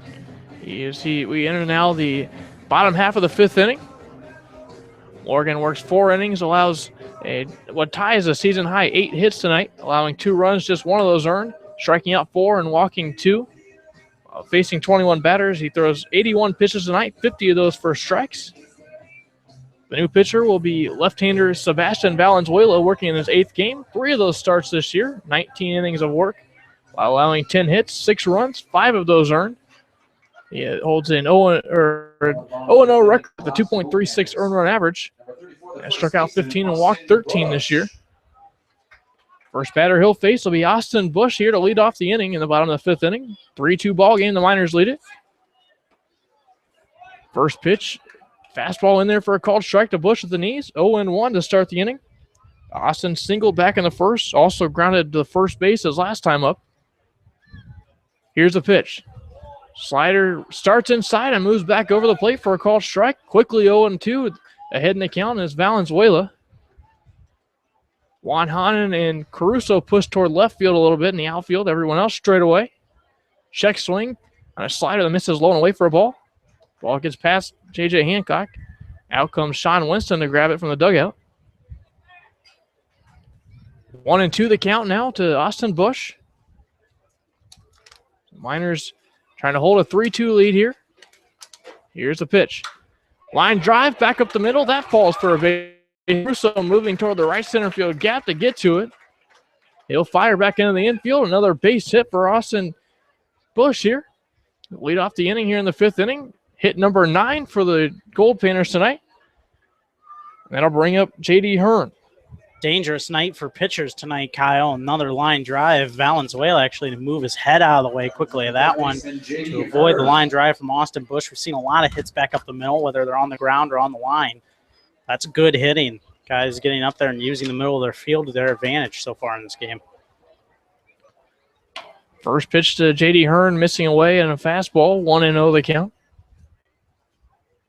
Infield moves a double play depth. Nobody out in the inning. Austin Bush standing on first base, being held on by Tanner Nishioka. So righty J.D. Hearn digs in with a 1-0 count on him. He squares around a bunt and bunts this one foul down the first base line. J.J. Hancock grabs it and throws it back to Valenzuela. 1-1 the count even.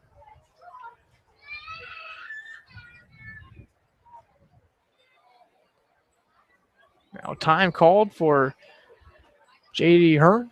Now he'll dig back in. 1-1 the count on him. It's Valenzuela, the lefty. He'll deliver out of first base. The ball nearly gets away from Nishioka. He catches the ball toward the Miners' dugout diving. But he's able to get to it. Now we'll hold push over again at first base as Valenzuela comes back to the stretch against J.D. Hearn, who squares around a bunt again. Here's the 1-1. Bunted down the first base line. It's a beauty. Valenzuela fields it toward the first base bag, flips an underhand for the out. But a successful sacrifice bunt for J.D. Hearn moves the runner Bush over to second base. There's a runner on second base with one man out here in the inning. Another solid use of the bunt from the Panners moves another runner into scoring position. And with how much their offense has struggled this year, that's something that they've kind of had to resort to in the second half of the year to try and win themselves some ball games. It's worked tonight so far. They've been able to put a couple runs on the board, but they trail 3-2 right now in the bottom of the 5th.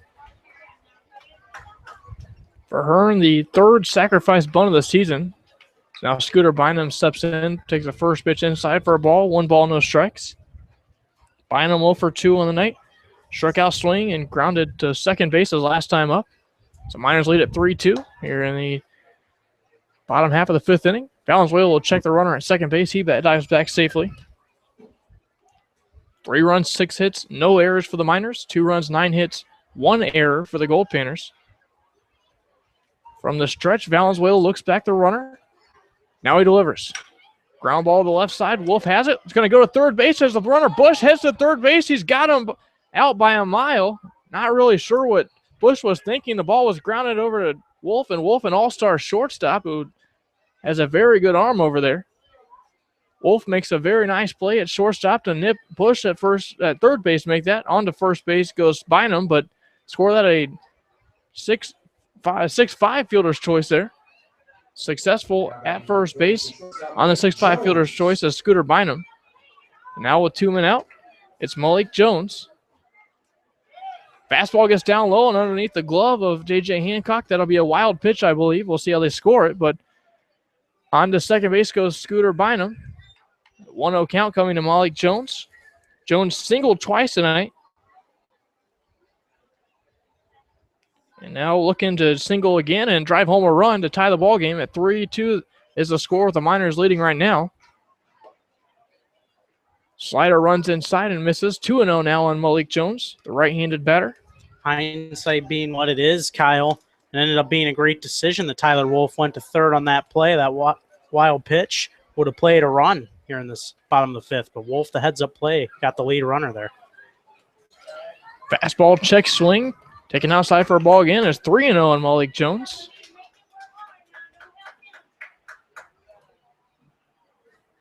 Short lead at second base for Scooter Bynum. Valenzuela looks him back. Here's the pitch. Fastball missing away for a ball. A 4-pitch walk issued to Jones. He reaches base for the third time tonight. 2 on singles, now this time on a walk. Now 2 men on with 2 men out. Runners on first and second for Valenzuela. Batter will be Riley Roberts, the left fielder. Riley Roberts. Riley also with 2 base hits tonight, both of those singles. He bats with runners on first and second, attempting to try to tie this ball game up. Valenzuela steps off the mound for a second, looks to second base as shortstop Tyler Wolf tries to crash in and get a pickoff. Outfielders playing out near the outfield grass on the right side. Niles Nygaard playing in at third base. This one slapped out on the first base line. Kyle Simons comes out of the dugout to grab that one. 0-1 count coming to Riley Roberts. 57 at-bats last year, was .246 with a double and 5 RBIs at Fullerton College. Snap throw to second base, back safely goes Scooter Bynum. Roberts, of course, teammates with a couple new guys on this team.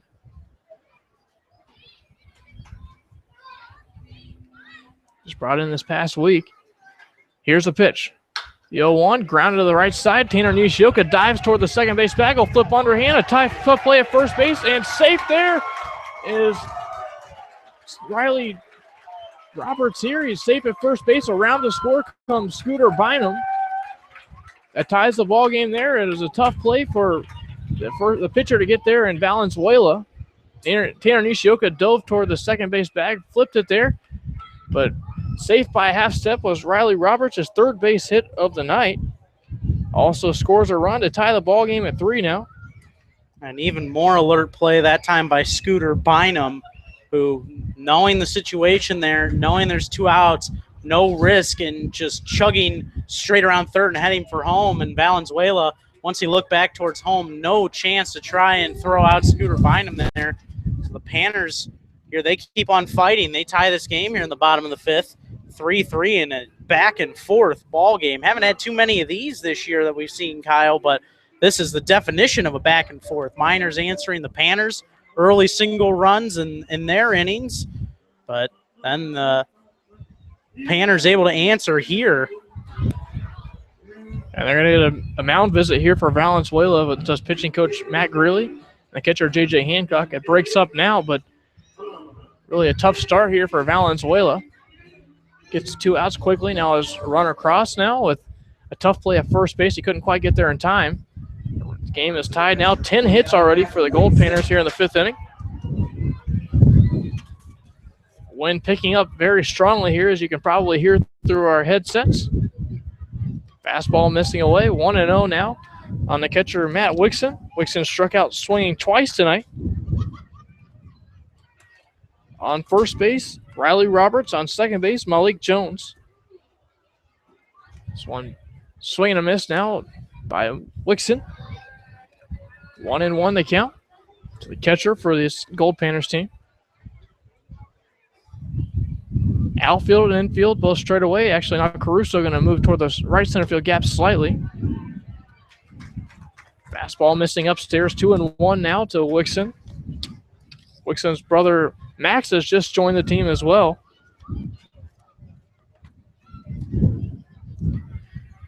The native of Fairbanks to pitch upstairs for a ball. 3-1 the count on him. Renee Martinez awaits on deck if the inning continues, and that's going to draw J.J. Hancock back to the mound to talk with this pitcher Valenzuela. I think J.J. Hancock realizing who the batter on deck is, and Renee Martinez really wants Valenzuela to settle down, get Wixon here so that the Miners won't have to face the dangerous hitting Renee Martinez. Dangerous hitter he is with a lot of pop. Certainly wouldn't want him to bat with the bases loaded either. Valenzuela comes set in a 3-1 count. He delivers, and it's a fastball, swing and a miss. Behind that one was Wixon. Now a full count coming, 2 men out. The runners figure to be off and running. Coming set with this Valenzuela. He delivers a payoff pitch as the runners go. This one fouled back to the screen. 3-2 the count. So Wynn picking up again here. 3-2, payoff pitch coming. The runners go. Here's the pitch. Slap out on the third base line. That rolls down the line toward the Goldpanners bullpen. So now another payoff pitch coming as the runner is probably getting tired now, running on back-to-back pitches. Be off and running again with a payoff pitch and 2 outs. Wixon waving his bat around. The lefty Valenzuela from the stretch looks back the runner at second. He comes home. Ground ball to short. Moving toward third base and fielding in the hole. No throw for Tyler Wolf. That evaded the run from scoring, but he had to go in the hole toward third base to field that ball that allows an infield hit for Matt Wixon. His first hit of the night, hit number 11 for the Goldpanners here in the 5th inning. And now the turns the top of the order over to Rene Martinez. And it looks like Valenzuela not even going to get out of this 5th inning, as Skipper going to have to go to the bullpen again here, Kyle. It was a tough night for him and Valenzuela. The skipper making a slow walk to the mound.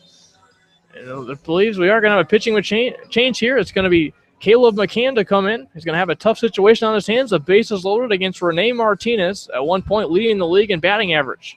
When we come back, we'll have that out for you here with 2 men out here in the inning. This is the Matsu Miners baseball and a 3-3 ball game on your Matsu Miners radio network.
The new pitcher for the Miners is right-hander Caleb McCann from McLeansville, North Carolina, attending Appalachian State. The 6'1", 205-pound junior there. On the year, has been very good for the Miners, 0-0 with a 1.88 earned run average in 12 games, working 14 in the third innings, striking out 8, walking 7, and allowing 9 hits. He comes in a big situation here after pitching last night, working 1 inning last night, striking out a batter, and facing just 3, retiring the side in order in his outing. But now a big situation for him with the bases loaded, 2 men out, and Rene Martinez coming to the plate. Rene with 2 doubles on the night. And also has reached base on walk, has not been retired yet. That's what 2 men out. Tie ball game here in the bottom of the 5th inning in Fairbanks. The Miners and the Goldpanners. The righty McCann from the stretch delivers the first pitch. It's a curveball, and it's a beauty. Right at the knees for a called strike. 0-1 starts the at-bat to Rene Martinez. Martinez, the righty, digs in. Big situation in this ball game and a tie ball game. So McCann comes set. Here's a pitch. It's a fastball. Misses just upstairs. 1-1. Rene batted .380 with 9 doubles, 2 triples, and a homer at El Camino Compton this past season. This one fouled down the right field line, out of play. Foul ball or home run does damage to your car. Visit the folks at the Valley's locally owned and operated Napa Auto Parts. They're in Big Lake, Palmer, and Wasilla. Visit www.napaalaska.com. The 1-2 count coming from Caleb McCann, trying to keep the game right where it's at. A run already home. The bases loaded with 2 men out. Here's the pitch. Curveball runs way inside, nearly hits Martinez. 2-2 the count. 2 men out. It's Caruso, and it's playing shallow in center field. He walks a couple steps up again. Everyone else straight away. Cloudy night here. Here's a pitch. Line drive hit right at the second baseman shoving block. On one bounce, he fields it and flips in time for the out. And Caleb McCann does the job, straightening the bases loaded against a tough hitter, Rene Martinez. How good has he been this year? He continues that success here. And as we move to the top of the 6th inning, 3-3 the score as the Goldpanners tie the ball game in the 5th, excuse me. This is the Mat-Su Miners Baseball on the Mat-Su Miners Radio Network.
Now with outdoor seating, you can enjoy a refreshing drink and good friends outdoors in the Alaska sunshine.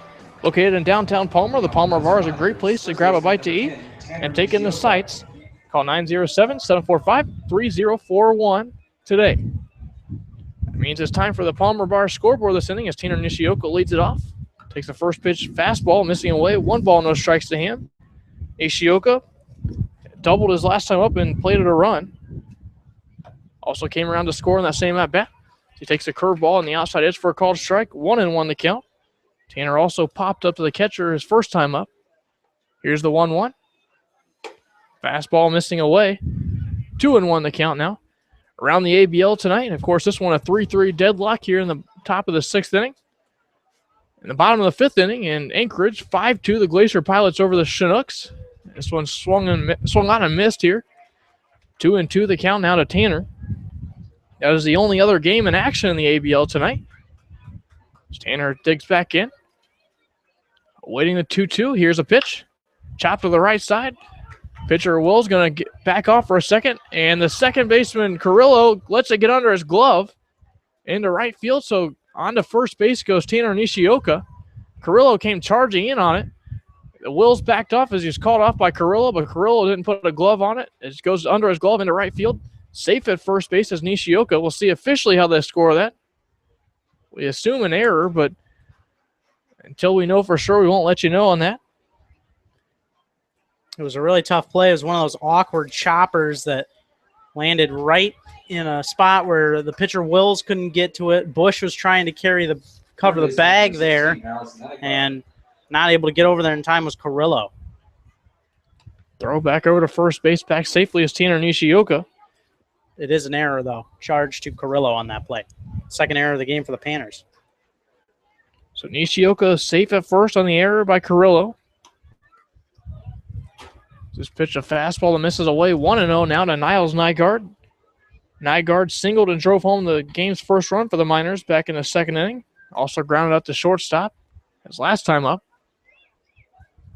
He bats with a 1-0 count now, and Nishioka standing on first. As Nishioka goes, this one lined into center field. That's going to fall in front of Scooter Bynum, rounding second and heading on his way to third with no throw. Nishioka.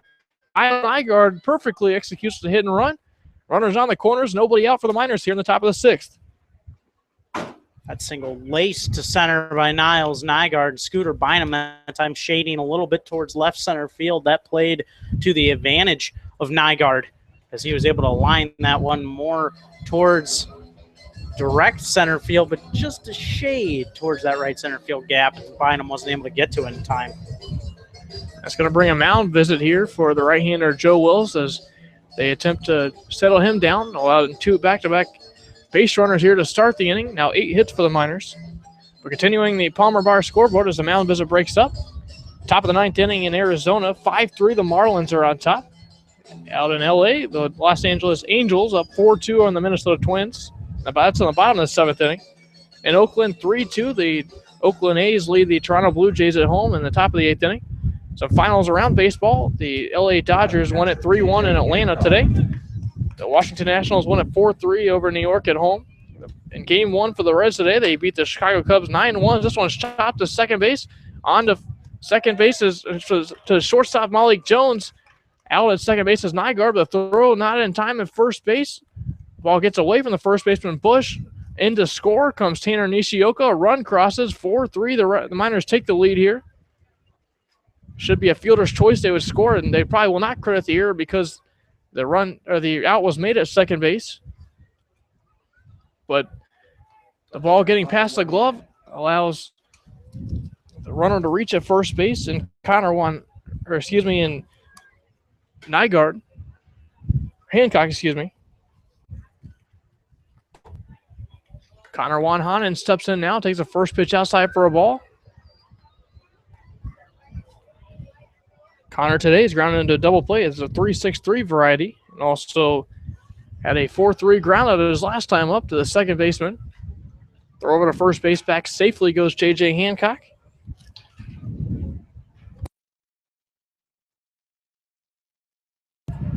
Throw over to first base again, and Hancock dives back safely, keeping a close eye on him on a 1-0 count with Wanhanen.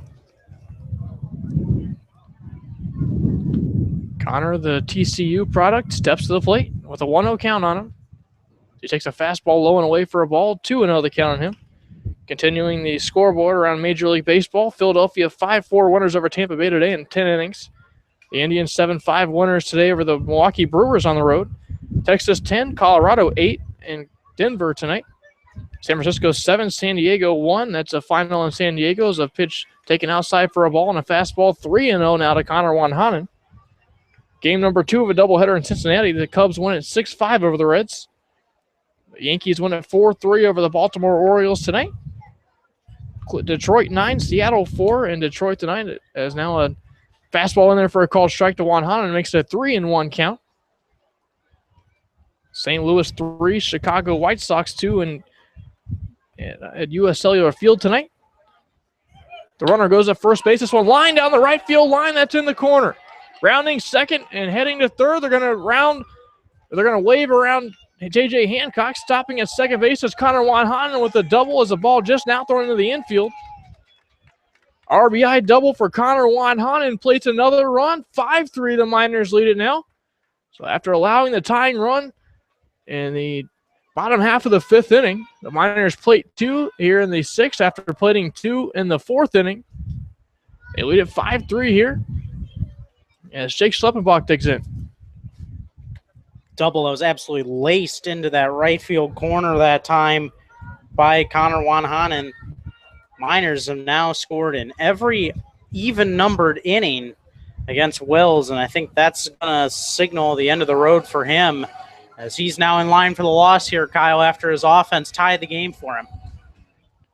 It was a tough finish to the night for him. He pitched very well, allowed those runs, unfortunately, and he's in line for the loss now as he exits the ball game. We'll have a new pitcher in just a moment with one out here in the top of the 6th inning. 5-3, the Miners are on top. I'll let you know who that new pitcher is in just a moment. Listen to Matsu Miners Baseball and the Matsu Miners Radio Network.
The night is done for Joe Wills, who works into the 6th inning here.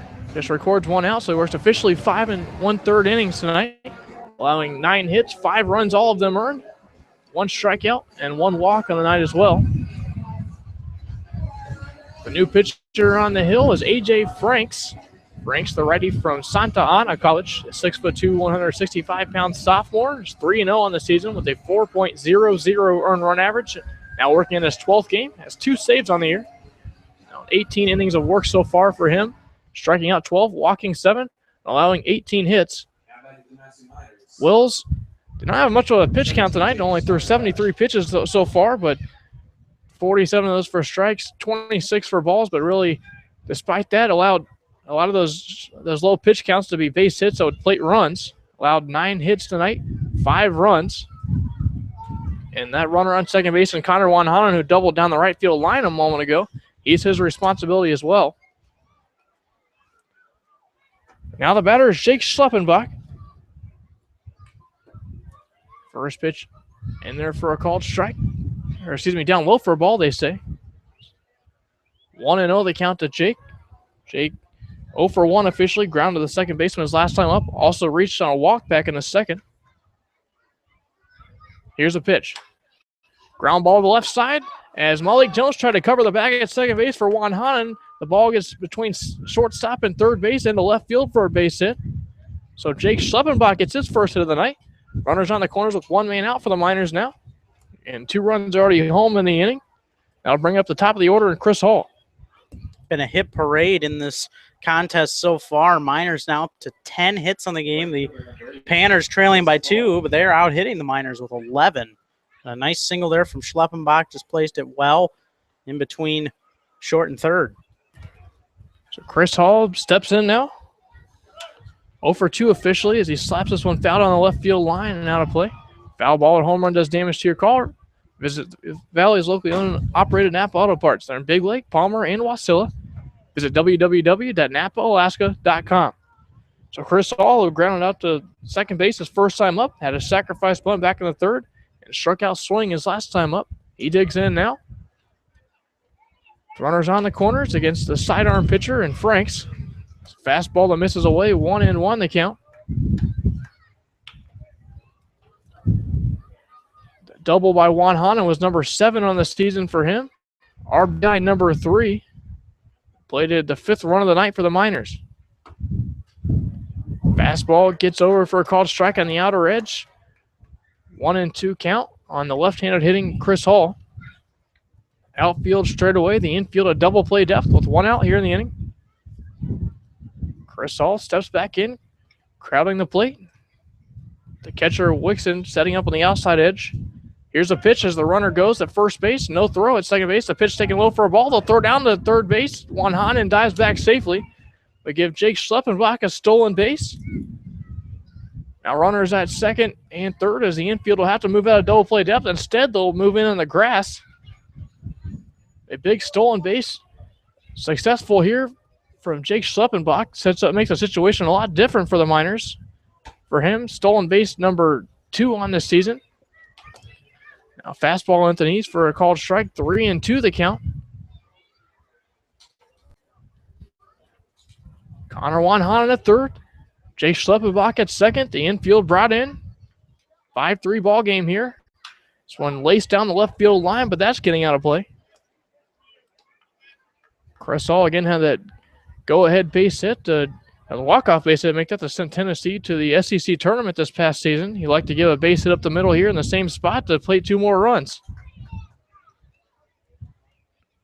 Here's a pitch. Foul down the left field line again, about the same location. Miners right fielder digging back in.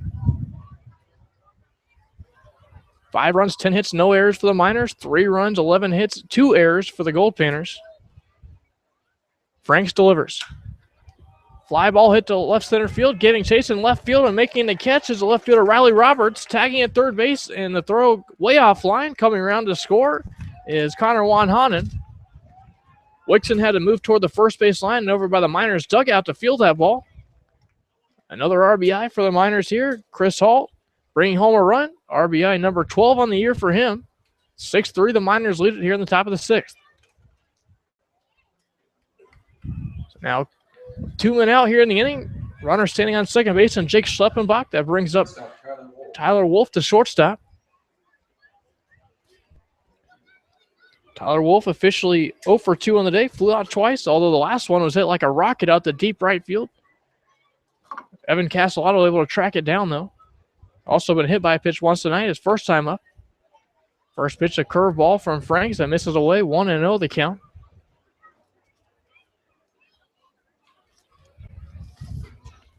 Franks comes set. He's ready with the 1-0. Now he's paused and delivers. Time called by the home plate umpire here. Tim Davis calling for time there, and it's a 1-0 count now on, again, as the pitch would have missed inside for a ball. But now it's time called. It's still a 1-0 count as Franks comes set. The righty-on-righty matchup. Here's the 1-0 pitch. Curveball foul down the right field line in the stands. A couple of kids chasing after that one. They're going to fight over it out in the near the Miners bullpen. Kid lifting up his arms and shouting and happy he got a baseball tonight at the ballpark.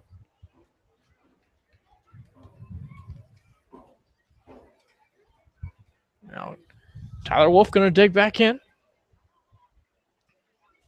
The 1-1 count coming. Look at the runner back at second for Franks. Now the delivery. Ground ball to the right side, giving chase in the hold is Carrillo. It's off his glove and into right field. Rounding third and coming around to score is Jake Schleppenbach with a base hit from Tyler Wolf. 7-3, the Miners lead it here in the 6th inning. Thanks to another RBI, that's number 12 for Tyler Wolf. The Miners have scored 4 in this 6th inning and continue to pound the ball here with their 11th hit of the night. Just unfortunate there for Andrew Carrillo. The Goldpanners was trying to get to that one quickly. A ball just hit in the hole on that turf, carrying what was a ball that was moving somewhat fast, but not super fast through the infield. But that AstroTurf helping speed up the ball getting through the infield made it a tough play for Carrillo. Couldn't make it and ruled an infield single. And another run scores. First pitch, a slider that runs inside on Caruso.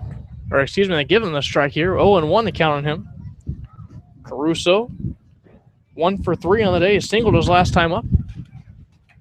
Fastball misses low in the dirt. Gets in front of the catcher, Wixon. He's able to field it, though. Staying at first base is Tyler Wolf. Outfield and infield going to stay straight away here. So the clouds covering up the sun right now again, as all the field now covered by shade. Over to first base, back safely is Tyler Wolf.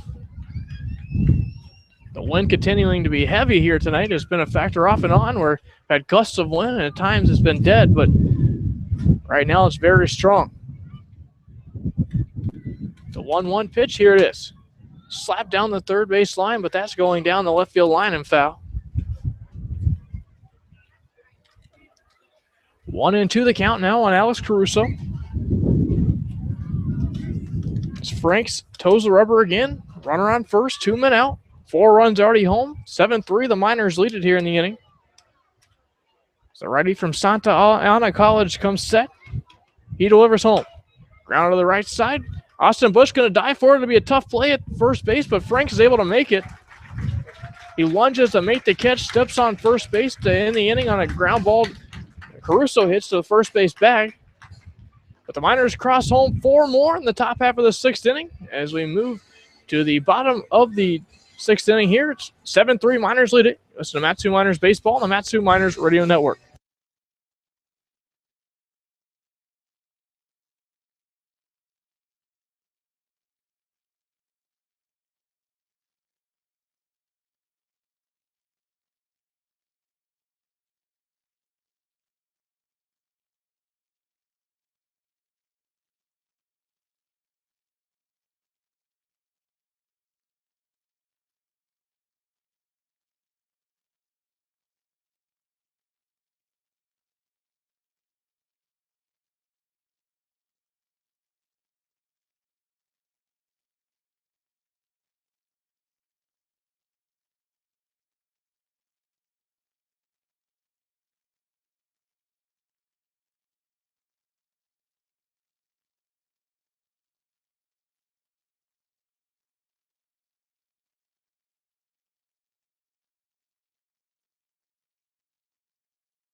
We move to the bottom of the 6th inning here as Caleb McCann toes the rubber once again, facing Evan Castellato. First pitch, a fastball away, 1-0 to Castellato. Castellato, the lefty, digs back in, has a 1-0 count on him, takes the fastball away from McCann again. It's 2-0.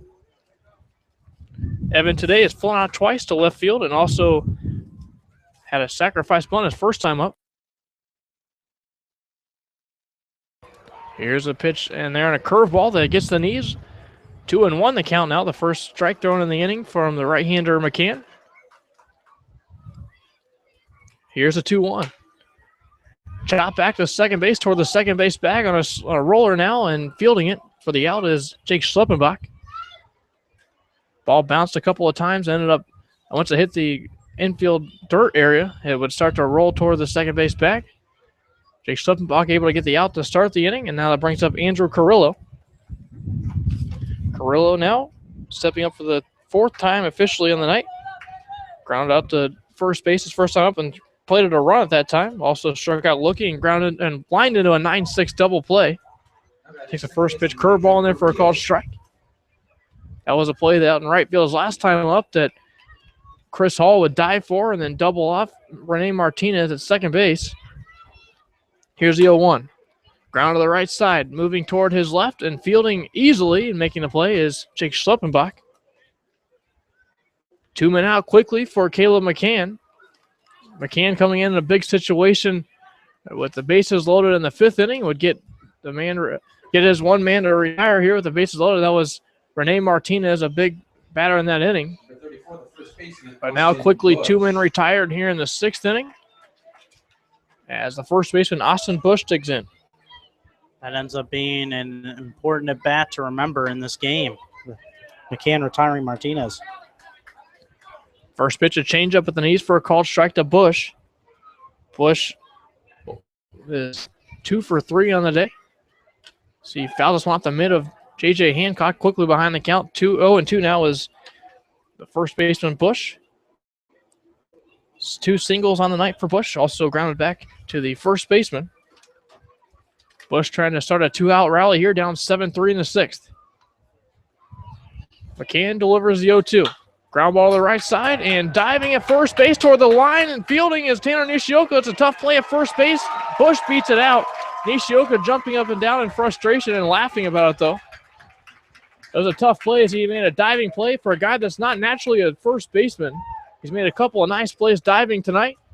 Unfortunately, this one he's not going to be able to get the out of first base. An infield hit, 3rd hit of the night for Bush. So now a base runner with 2 men out here in the 6th inning. That brings up J.D. Hearn. Ball it just hit once again in the right spot.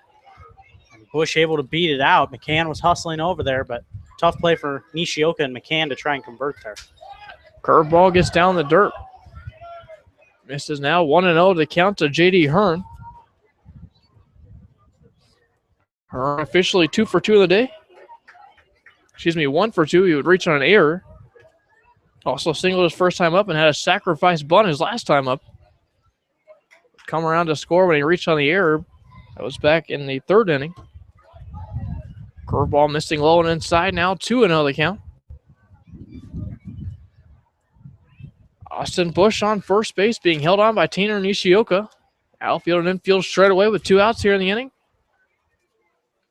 McCann comes set, delivers. Fastball pounds the inside edge for a called strike, 2-1.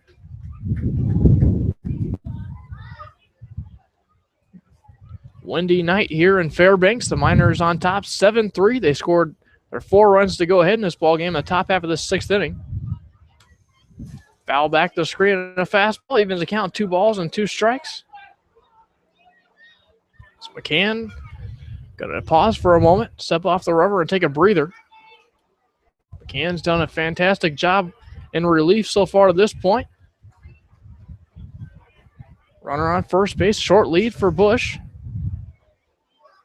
Coming set with it is McCann. Now the delivery. Curveball rings him up. A nice pitch by McCann. And J.D. Hearn goes down looking.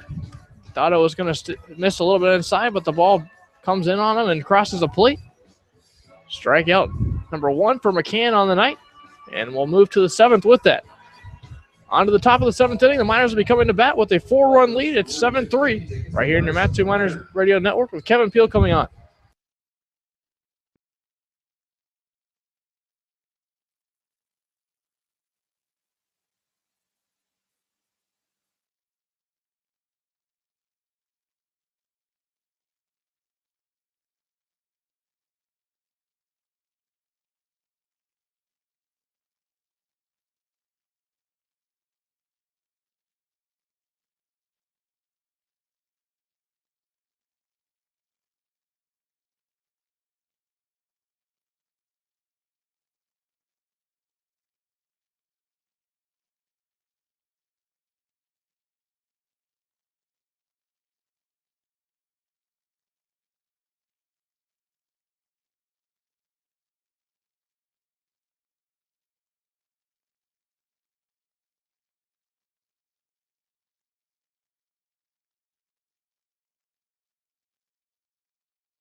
Middle of the order due up here for the Miners. They lead 7-3 as we enter the top of the 7th inning.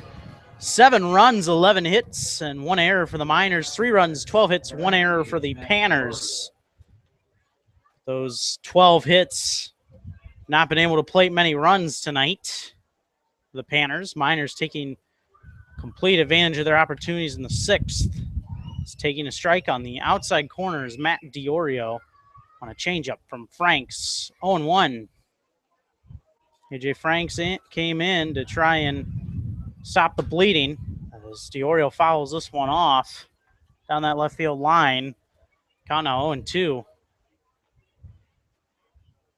Wasn't completely able to stop the bleeding as 1 run was charged to him in that inning. The first 6 runs charged to Wills, though, the starter. This one lined right at first baseman Austin Bush. Made the catch. And 1 gone just like that here in the top of the 7th inning. And that will bring up the batter, Tanner Nishioka.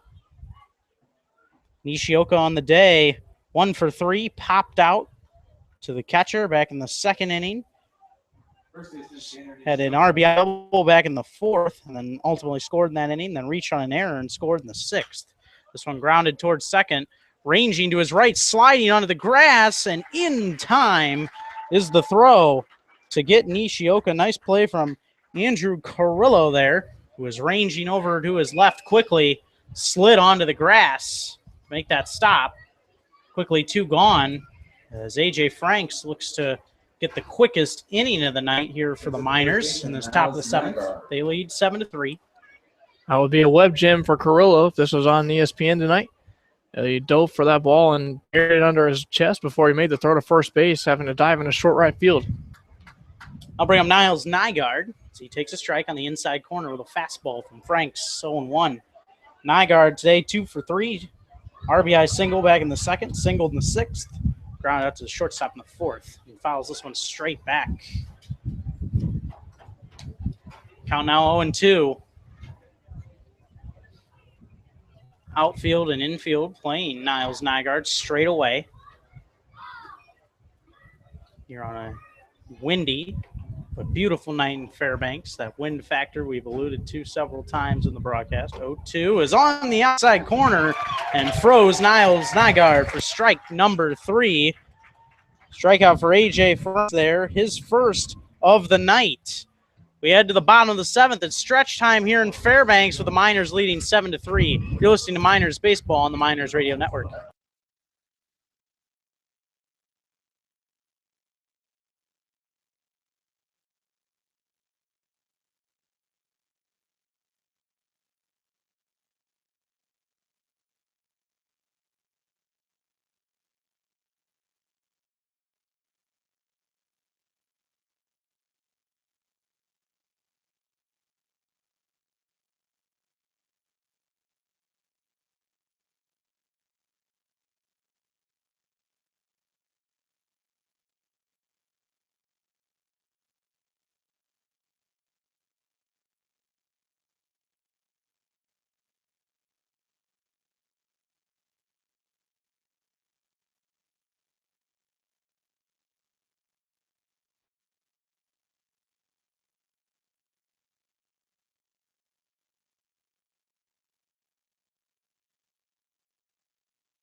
Miners lead 7-3 as we enter the bottom of the seventh. The seventh inning stretch brought to you tonight by the proud ladies at the Cindy Heel Allstate Insurance Agency, located at mile 3 of the Palmer-Wasilla Highway at Midtown Estates. Are you in good hands? Ours. Give us a call or stop in anytime. Cindy, Kelsey, Julie, and Sky are ready to be your trusted advisors.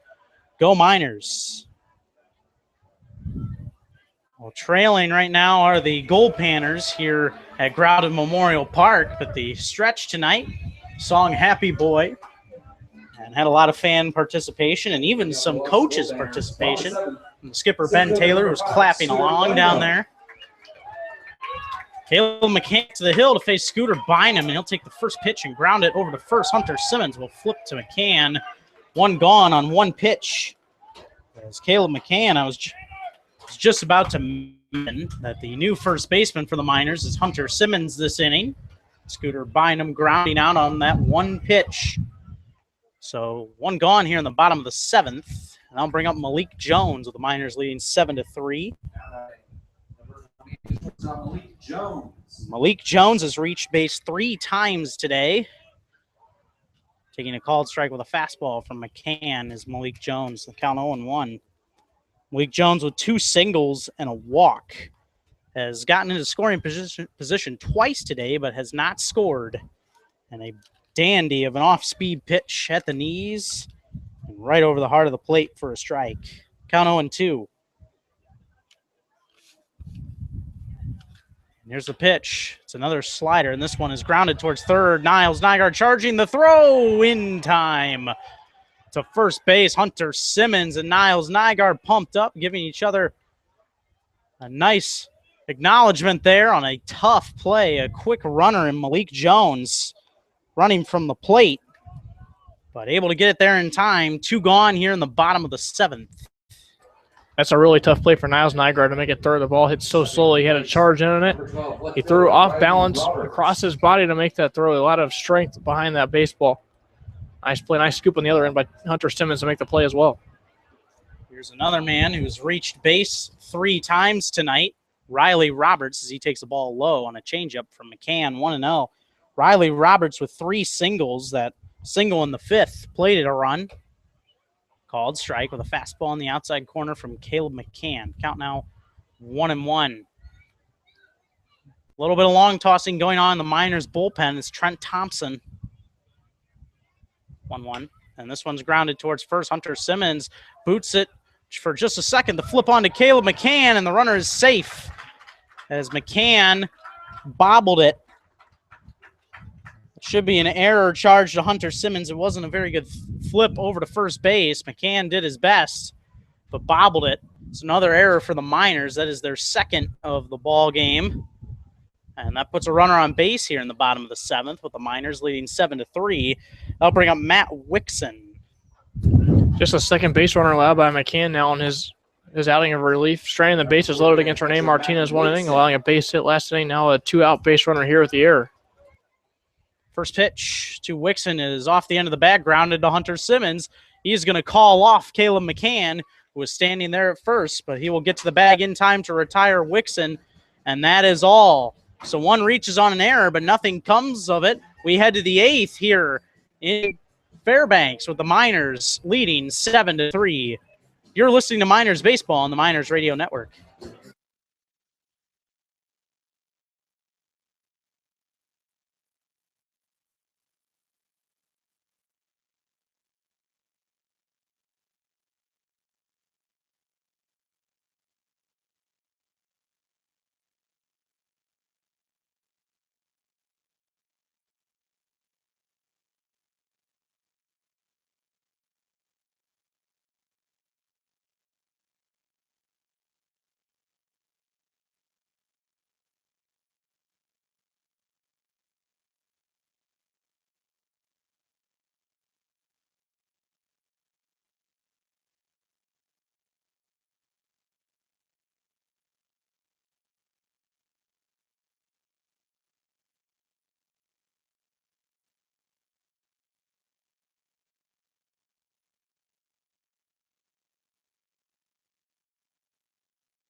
Miners leading 7-3 as we enter the 8th inning. There will be a new pitcher for the Alaska Goldpanners.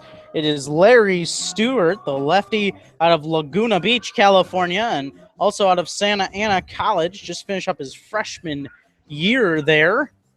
He comes into this one, making another appearance for the Goldpanners.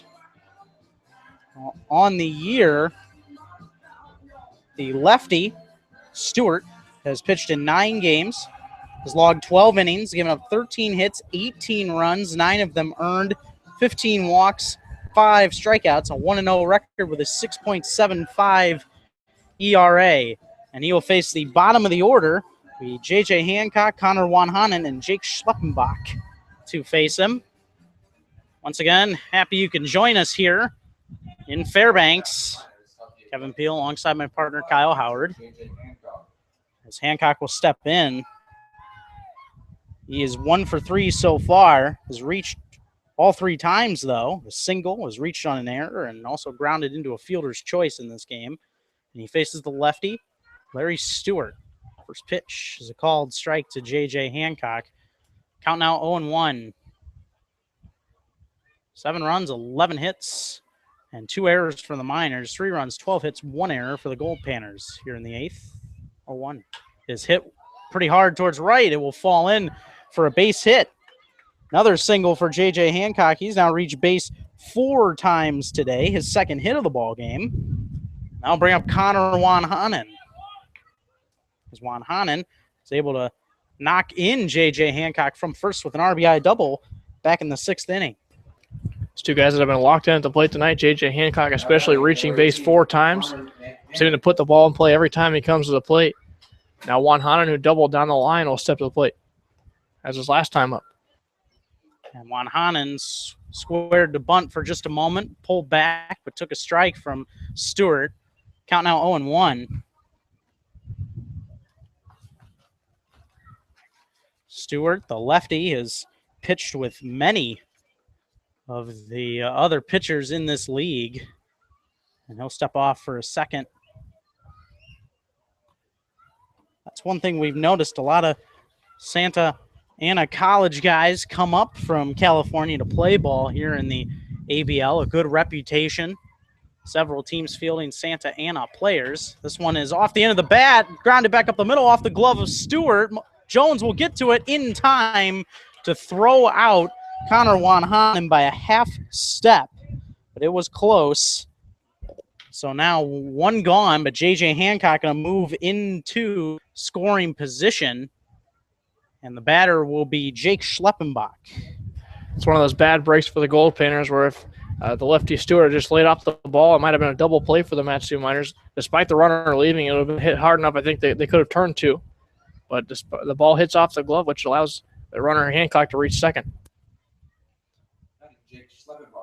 Schleppenbach will take a first pitch strike on the inside corner with a fastball from Stewart. The count 0-1.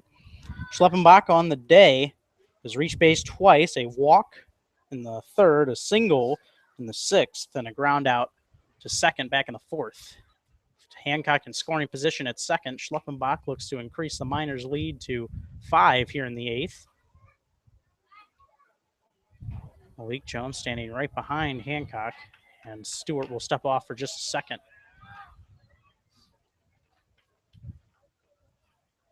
That runs number given up on the season very high for Stewart, 18, but when you look at it, only half of those runs earned, so he hasn't had a lot of help in the field either from his teammates, unfortunately, this season.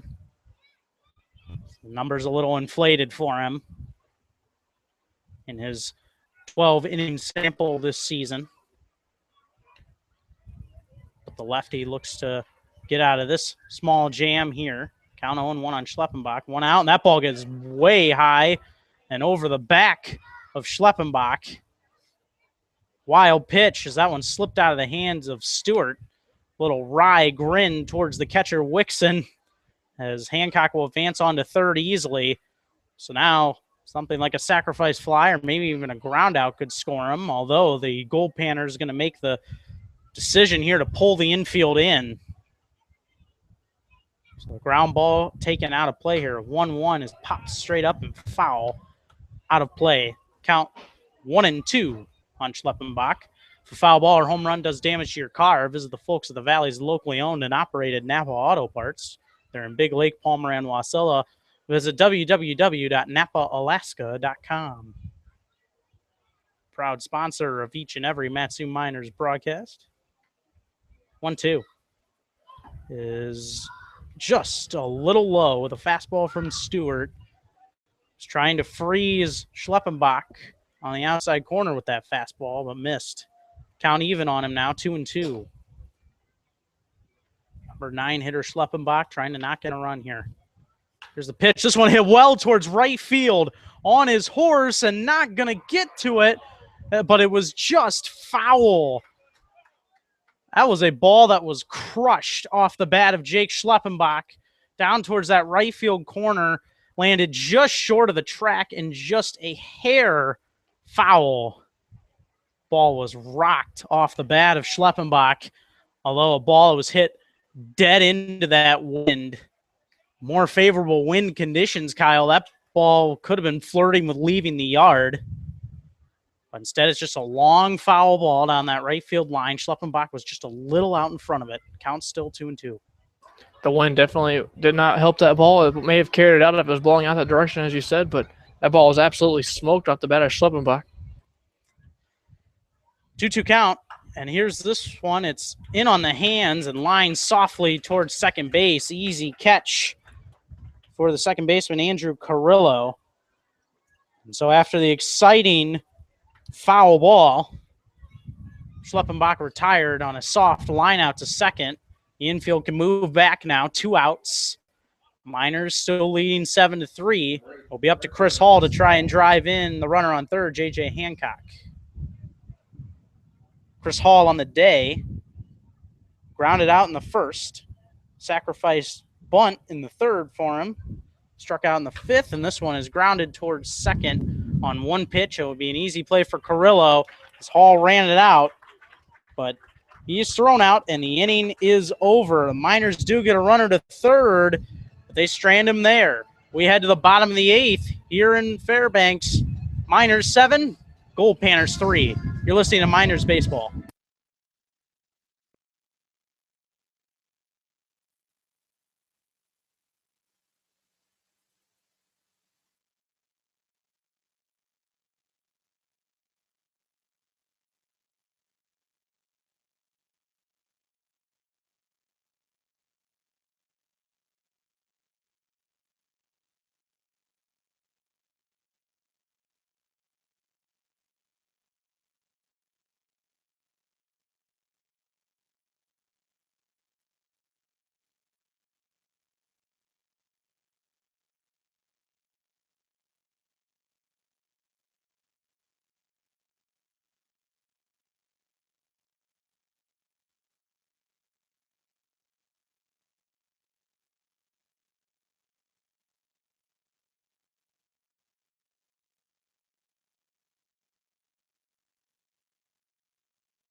There will be a new pitcher for the Matsu Miners as we enter the bottom of the eighth inning, with the Miners on top by 4, 7-3.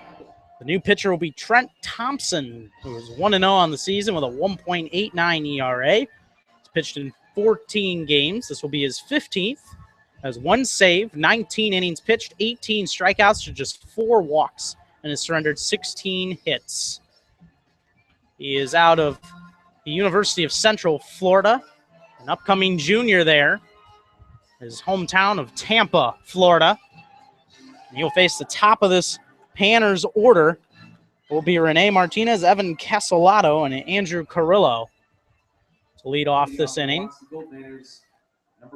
And Rene Martinez, as he was last night, has been a tough out again tonight, reaching 3 times so far. 2 doubles.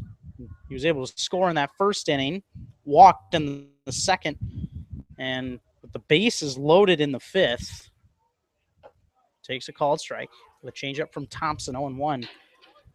In that 5th inning, he grounded out to second with the bases loaded, what will be regarded as the biggest at-bat of this game, one that the Panners were trying to take the lead at that time. It was a 3-3 tie. Called strike with a fastball from Thompson, count 0-2. And Rene Martinez was absolutely the last guy that this Miners team would want to face. But Caleb McCann got the job done. Was able to retire him and get out of that inning. Ball in the dirt with a curveball from Thompson, and the count 1-2. Hits the home plate umpire, Tim Davis, who is going to have to shake this one off a little bit. Skipper Ben Taylor going to go make sure he's okay, while Rene Martinez goes over and talks with his third base coach. Trent Thompson is a 3-pitch pitcher, change, slider, and a fastball for him. That slider was in the dirt just a moment ago. Count 1-2. Little chat between the skipper, Ben Taylor, and the home plate umpire, Tim Davis. But he seems to be okay, smiling, and now ready. It's been a rough year for Tim Davis. Seems to be being hit by baseballs in every single game we've played this year. Had to shake off a couple pitches that got past the catcher. One low for a ball. Count 2-2 on a fastball from Trent Thompson. Seems like night in and night out, it's been tough for Tim Davis, as you mentioned, though. Just seeming off his foot, off his thigh, it seems like anywhere he's going to draw a ball off his leg each night. The Miners are at least involved in the game. It's unfortunate for him. 2-2 pitch outside for a ball, the slider from Trent Thompson. The count now full on Rene Martinez. 3-2. Outfield and infield playing him straight away. Jake Schleppenbach at second base, just barely onto the grass. And that one a little bit inside for a ball as Thompson tried to get that one back in over the plate, but didn't quite curve enough for him.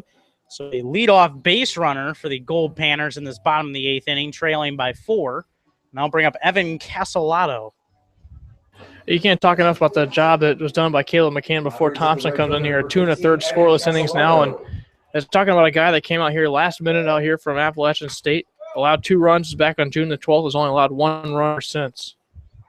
He has been fantastic. There's a fastball for a called strike from Thompson. Count now 0-1. Caleb McCann tonight pitching 2 1/3 clutch innings for this ball club. And that coming after logging an inning of scoreless ball last night, too. He pitched the 8th inning, called strike to Casolato, the slider from Thompson, and the count now 0-2. Got 1 strikeout in that inning for the Miners. Did McCann. Now Thompson on the hill, though, here in the 8th. 0-2 is fouled back just off the end of the bat by Casolato. Count remains 0-2. Casolato for 3, 2 flyouts, a ground out. He had a sacrifice bunt back in the 1st. But Thompson trying to work to him here. No outs, runner on first. That's Rene Martinez reaching for the 4th time today. 0-2. Line hard and foul towards the parking lot. Count 0-2. It's turning into an expensive night, possibly, for the cars out there in the parking lot. Lots of foul balls out that way tonight. And Evan Casolato with that recent one, but Matt Diorio's hit a couple over there, and you never want to get in the way of a line drive from him, as that one also line foul into the parking lot from Casolato, and the count remains 0-2 on the Goldpanners right fielder. Fighting hard in this at-bat. Sun finding its way back out, poking through the clouds here in Fairbanks. Wind continues to howl, but sun back out. Great evening for baseball as Casalato fights off another one inside on the hands. It's a fastball coming in on him. Count remains 0-2. Miners looking for win number 25 in league play this year in just 32 games. Incredible start, their best start in 5 years for this team. As this one lined towards center, and Alex Caruso comes in from essentially shading towards the left center field gap and comes all the way over to the other side of second base and in to make the catch. So one gone now in this bottom of the 8th. Rene Martinez has to stay where he's at, and that'll bring up Andrew Carrillo. Carrillo on the day is 0 for 4. He grounded out in that first inning, but that scored a run as Rene Martinez came in to score to get the scoring opened up today. Big slider swung on and missed from Carrillo. Count 0-1. He struck out looking back in the second, lined into a tough luck 9-6 double play in the 4th on a very hard hit ball. Then the 6th inning grounded out to second. Count 0-1. Fastball low from Andrew Carrillo. Count now 1-1 on him. Austin Bush looms on deck, the cleanup hitter for this Goldpanners team. Very small lead over there first for Rene Martinez. Here's a 1-1 from Thompson. This one lined towards center. Caruso backing up quickly, spinning around once, and he will make the catch. That ball hung up in the wind a little bit, and it was fortunate for Caruso. He's already had to chase down a big double to deep center field from Rene Martinez earlier in this game, but didn't have to travel too far back for that one. He made the catch. 2 gone here in the bottom of the 8th. Still 7-3 Miners. That ball basically hit right where he's positioned, too, just a little bit over his head. Those balls sometimes are the hardest ones to play. He had spun a couple times before he was able to make that catch, and he eventually did make the catch, but it was tough off the bat to read for him. Now Austin Bush, the batter. Lefty against the righty Thompson. First pitch is low for a ball, the slider. Count 1-0. Austin Bush has reached 3 times today, has 3 singles. Was able to score in the 5th inning. His only time he was retired was back in the 3rd. He grounded out to first. Slider for a strike on the inside corner from Thompson. Count now 1-1.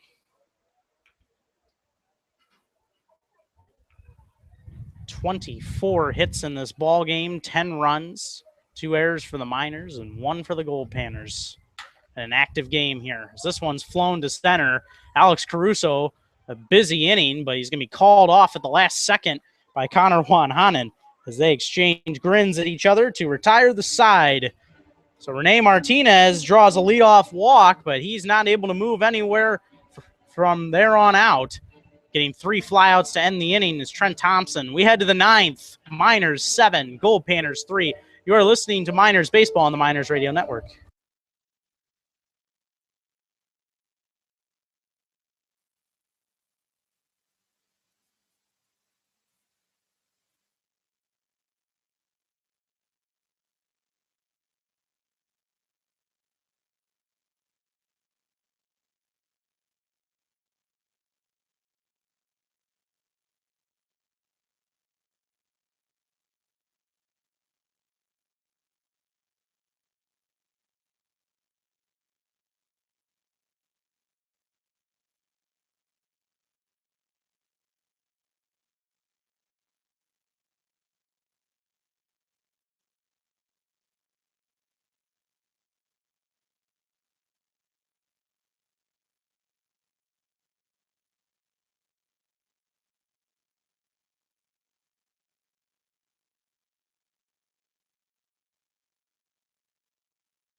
Welcome back to Miners Baseball right here on the Miners Radio Network. We enter the 9th inning with the score 7-3 Miners. New pitcher will come on here in this 9th inning for the Goldpanners. It will be John Schreiber, pitching in now his 11th game of the season. Has logged 14 2/3 innings pitched, 12 hits, 3 runs, 2 of them earned, 6 walks, 13 strikeouts, an 0-1 record with 5 saves and a 1.22 ERA. He was an all-star as well for the Goldpanners. Comes on in the 9th to try and keep the game right where it is.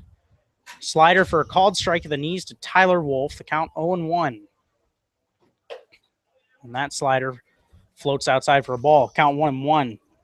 Tyler Wolf on the day is 1 for 3. Was hit by a pitch back in the first. 2 flyouts in the third and the fifth as he fouls that one right at the plate. Count remains 1-2. And had that RBI single in the 6th inning, which scored Tanner Nishioka.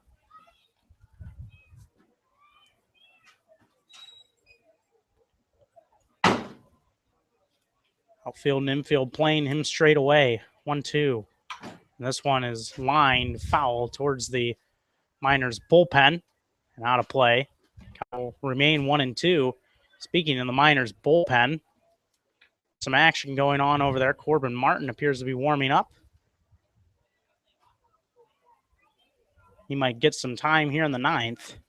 This one lined towards right, backing up a couple steps, and step to his right to make the catch out there is Evan Casalato. Tyler Wolf hitting the ball hard tonight, 3 flyouts. But he's retired here to start off the top of the 9th. Miners still lead by 4, though. I'll bring up Alex Caruso. Alex Caruso on the day, 1 for 4, grounded into a 4-6-3 double play in the first, flew out in the third, singled in the 5th, and grounded out to first base back in the 6th. And he takes a called strike from Schreiber, 0-1. Schreiber, originally out of Rockwood, Michigan, attends Northwestern Ohio University. Ball high and in on a slider. Count 1-1. His only loss of the year is very familiar to this Miners team. This one's popped up into left center field. It'll be an easy play out there for Riley Roberts, and he hauls it in. Quickly 2 gone on 2 flyouts for the Miners here in this 9th inning. And that will bring up Matt Diorio with the Miners ahead 7-3. Matt Diorio, 2 more hits tonight, following up his 2-hit performance of last night's game. He singled in the 2nd to start off that inning, singled in the 4th to start off that inning, flew out in the 5th, and lined out in the 7th as he fouls the first pitch back from John Schreiber, 0-1. Back to John Schreiber. He pitched in that marathon, grinded out 15-inning game on July 7th in Palmer, swinging and missing as Diorio had a changeup on the inside corner, 0-2. Pitched an inning and 2/3. Gave up 1 earned run, the only run in that game. And the Miners won that game 1-0 on a fielder's choice, in which Jake Schleppenbach was able to reach off of John Schreiber. He backdoors Matt Diorio with a fantastic slider, his first strikeout of the game, and his 14th of the season. That's that for the Miners. They go 1-2-3 in the top of the 9th. On to the bottom of the 9th we go. Miners leading by 4. You're listening to Miners Baseball on the Miners Radio Network.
New pitcher for the Matsu Miners as they head into this bottom of the ninth, leading 7-3 in this contest. The new pitcher will be Corbin Martin, the righty out of Cypress, Texas, and Texas A&M.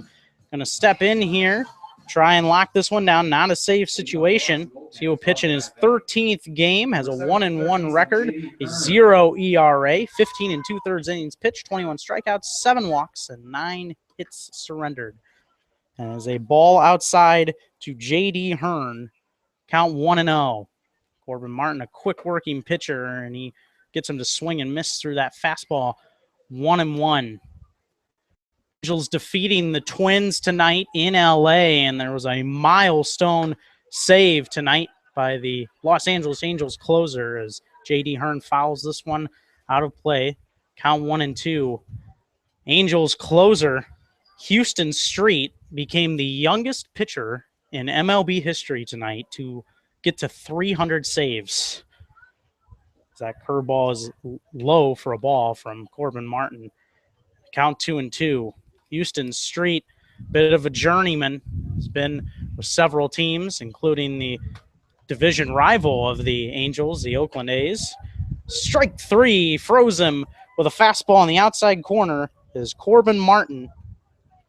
And he gets the first batter he faces to begin this bottom of the ninth. Miners leading 7-3, and that will bring up Scooter Bynum.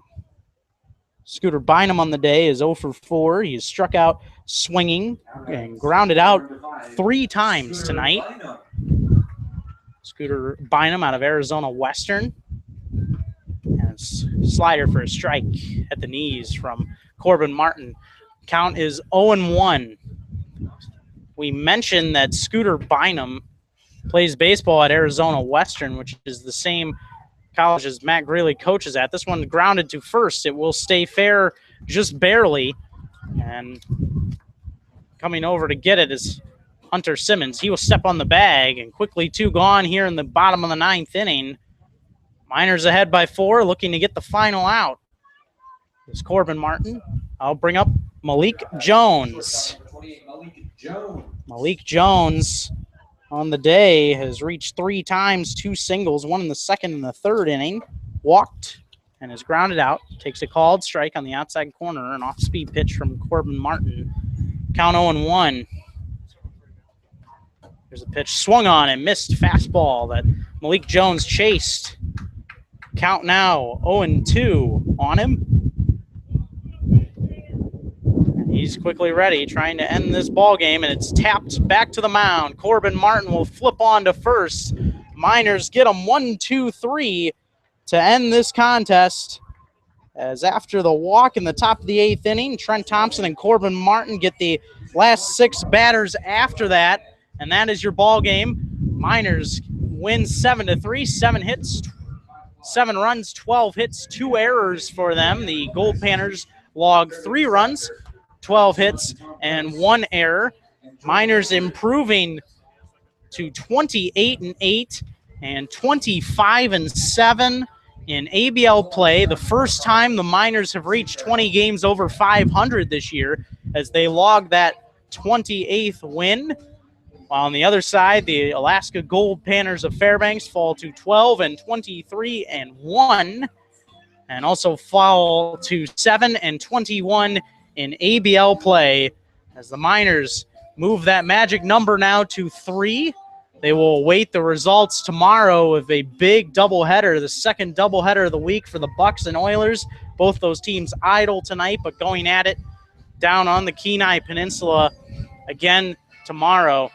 Kyle, an impressive performance, a quiet final 3 innings after very eventful middle innings of this contest, in which the Miners were able to get 6 of those 7 runs. But all in all, a team that really picked up Eli Morgan very well, considering the fact that he only was able to go 4 innings and was trailing most of the start that he was out there. Gave up that run in the first inning, gave up that run in the third inning. They were behind 2-1 heading into that 4th.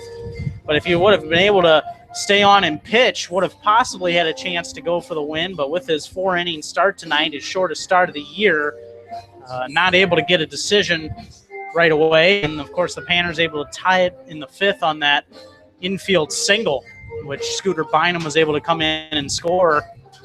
When you look at it, a good effort for the Miners, a tough effort. They had to battle back a couple times from deficits, but able to do that tonight. That they were, Kevin. And what this shows about the team tonight is that sometimes it's okay for Eli Morgan to not have his stuff. The Miners able to pick him up tonight. They get 7 runs. They got him a little bit later than when he was out there, as you mentioned. He doesn't get the win tonight, but it was evident that it wasn't Eli Morgan's best night tonight, allowing a bunch of hits, which is uncharacteristic for him. He allowed 8 hits tonight, which tied a season high, and that was just in the 4 innings that he worked. So certainly didn't have his best stuff tonight, but the Miners were able to put some runs on the board for him and also hit 12 hits for themselves as well, which even the hit total tonight for 12 apiece. And the Miners able just to continue to roll after last night. A big win for them last night. They continue to push that magic number closer and closer now, just 3 games now as they push toward hosting the home field advantage in the top of the World Series this year, which is what their goal is ultimately. And they had very timely hitting as well, getting some of the big extra base hits in this game. A team that has operated at times a lot on singles this year, but they really were hitting the ball well. Had a couple big doubles. Connor Wanhanen laced one into that right field corner. Also, Niles Nygaard we saw yesterday. So this team also, while maybe not excelling in the home run category, still haven't had any home runs on the year away from home, but still finding other ways to win. And wasn't just small ball tonight. Didn't really have to bunt, but they were able to manufacture runs with good, timely hits and well-placed hits. That it was. You're look at the box score and see that Joe Wilson threw a ton of pitches tonight, but the ones that he did allow base hits on, they were usually big hits down the line somewhere. And the Matsu Miners really capitalized on a lot of opportunities tonight with the runners on base and situations where Wilson allowed a couple base hits that just blooped in somewhere, and then what do you know, before that the next guy steps in a couple guys later, maybe a double down the line somewhere and a couple runs come around to score. So Joe Wills, despite starting out of the gate not throwing a ton of pitches, did struggle at times as the Miners were able to tag him for a couple of runs off doubles down the line. And Caleb McCann, with that impressive effort, able to win his second decision of the year. He now moves to 2-0, and we can harp back on that, but his performance in that 5th inning, now the 3rd time we've talked about him getting Rene Martinez to ground out with that bases loaded situation in what was a 3-3 tie at that time. Caleb McCann getting that out ultimately turned the tide in this game. Miners were able to plate 4 in the top of the 6th right after that, and that was all she wrote.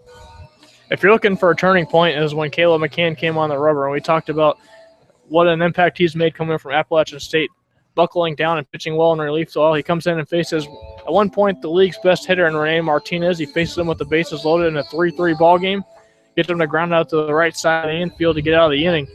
And at that point, he really buckled down. The Miners' bullpen was outstanding the rest of the way, didn't allow any more runs. The Miners were able to use that rally of having solid pitching that inning to get out of the jam, the bases loaded jam, that only 1 run across the inning. And the very next inning, in the top of the inning, they score 4 runs and take the lead, and would never look back from there. So it was a good team win there and a good pick-me-up from Caleb McCann tonight, getting his first victory of the Miners. And all the bullpen logged 5 innings of work and only giving up 1 run. What a fantastic job. It doesn't matter. Even if the starting pitcher doesn't quite have his stuff for that night. Eli Morgan didn't have his stuff tonight for sure. But when you look at it, the bullpen, when they have to come out, when they have to have good performances, gets it done. The only run given up that on Sebastian Valenzuela in that 5th inning. But from there, McCann, Trent Thompson, and Corbin Martin come in and answer the bell. As the Miners win and improve to 25-7 in ABL play, and also 28-8 overall, getting to 20 wins above 500 for the first time this season. Any final thoughts for you tonight, Kyle? Well, GM Pete Crisper talked about coming to this place and not having much success in the past. He said if he got out of here with 3 victories, he'd be very happy. Well, he has a chance to do that tomorrow with a potential sweep for the Miners. They'll look out to come back here tomorrow at 5 p.m., 4:45 a.m. pregame for that one. It'll be a another battle between these two teams. The Miners trying to sweep the season series against this Alaska Goldpanners team, and it'd be nice for them to be able to do that given the fact that this team swept them in the top of the World Series last year. Sure, like nothing else but to do that tomorrow. All right, and that is just about going to wrap it up from here. I want to thank you all for listening to the entire game and also to this Napa Auto Parts post-game show. As Kyle said, tomorrow we will be on the air a little earlier. The getaway game will be at 5 p.m. first pitch tomorrow here in Fairbanks with a 4:45 Napa Auto Parts pregame show as always. But until then, for my partner Kyle Howard, I'm Kevin Peel saying so long from Groudon Memorial Park. Miners to 20 games over 500 for the first time this year. They moved to 28-8 and 25-7 overall in the ABL with this win tonight, 7-3 over the Panners. Till tomorrow, have a good night.